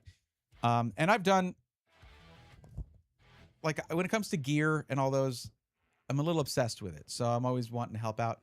he was talking about because I always just help remotely. I did build his PC. We built his PC together. I went up for that, if y'all remember that stream. But he was talking about, what if I just fly you up here so we can work on my setup? I'm like, word, I'm down. I might be up there late August anyway for Pokemon Worlds, but he was just talking about flying me up there just in general. I'm like, sure, like that'd be cool. That'd be fun. So yeah, Emmett is a real one. Show him some love if you would. I would appreciate that very much. And honestly, should be a candidate for one of your top 10 streamers that you like to watch, because he's really good. He's a good dude. Also chill vibes there, which is good. Sometimes I raid people that are not chill vibes, and that is also cool if that's cool with you. But yeah. Also, he's playing Kaizo's Super Mario World. He likes to challenge himself video game wise. But that's it, guys. Thank you so much for hanging out. And sorry for being late, but we will be back on Sunday for another stream. And I look forward to it because we get to hang out again. So until then, take care.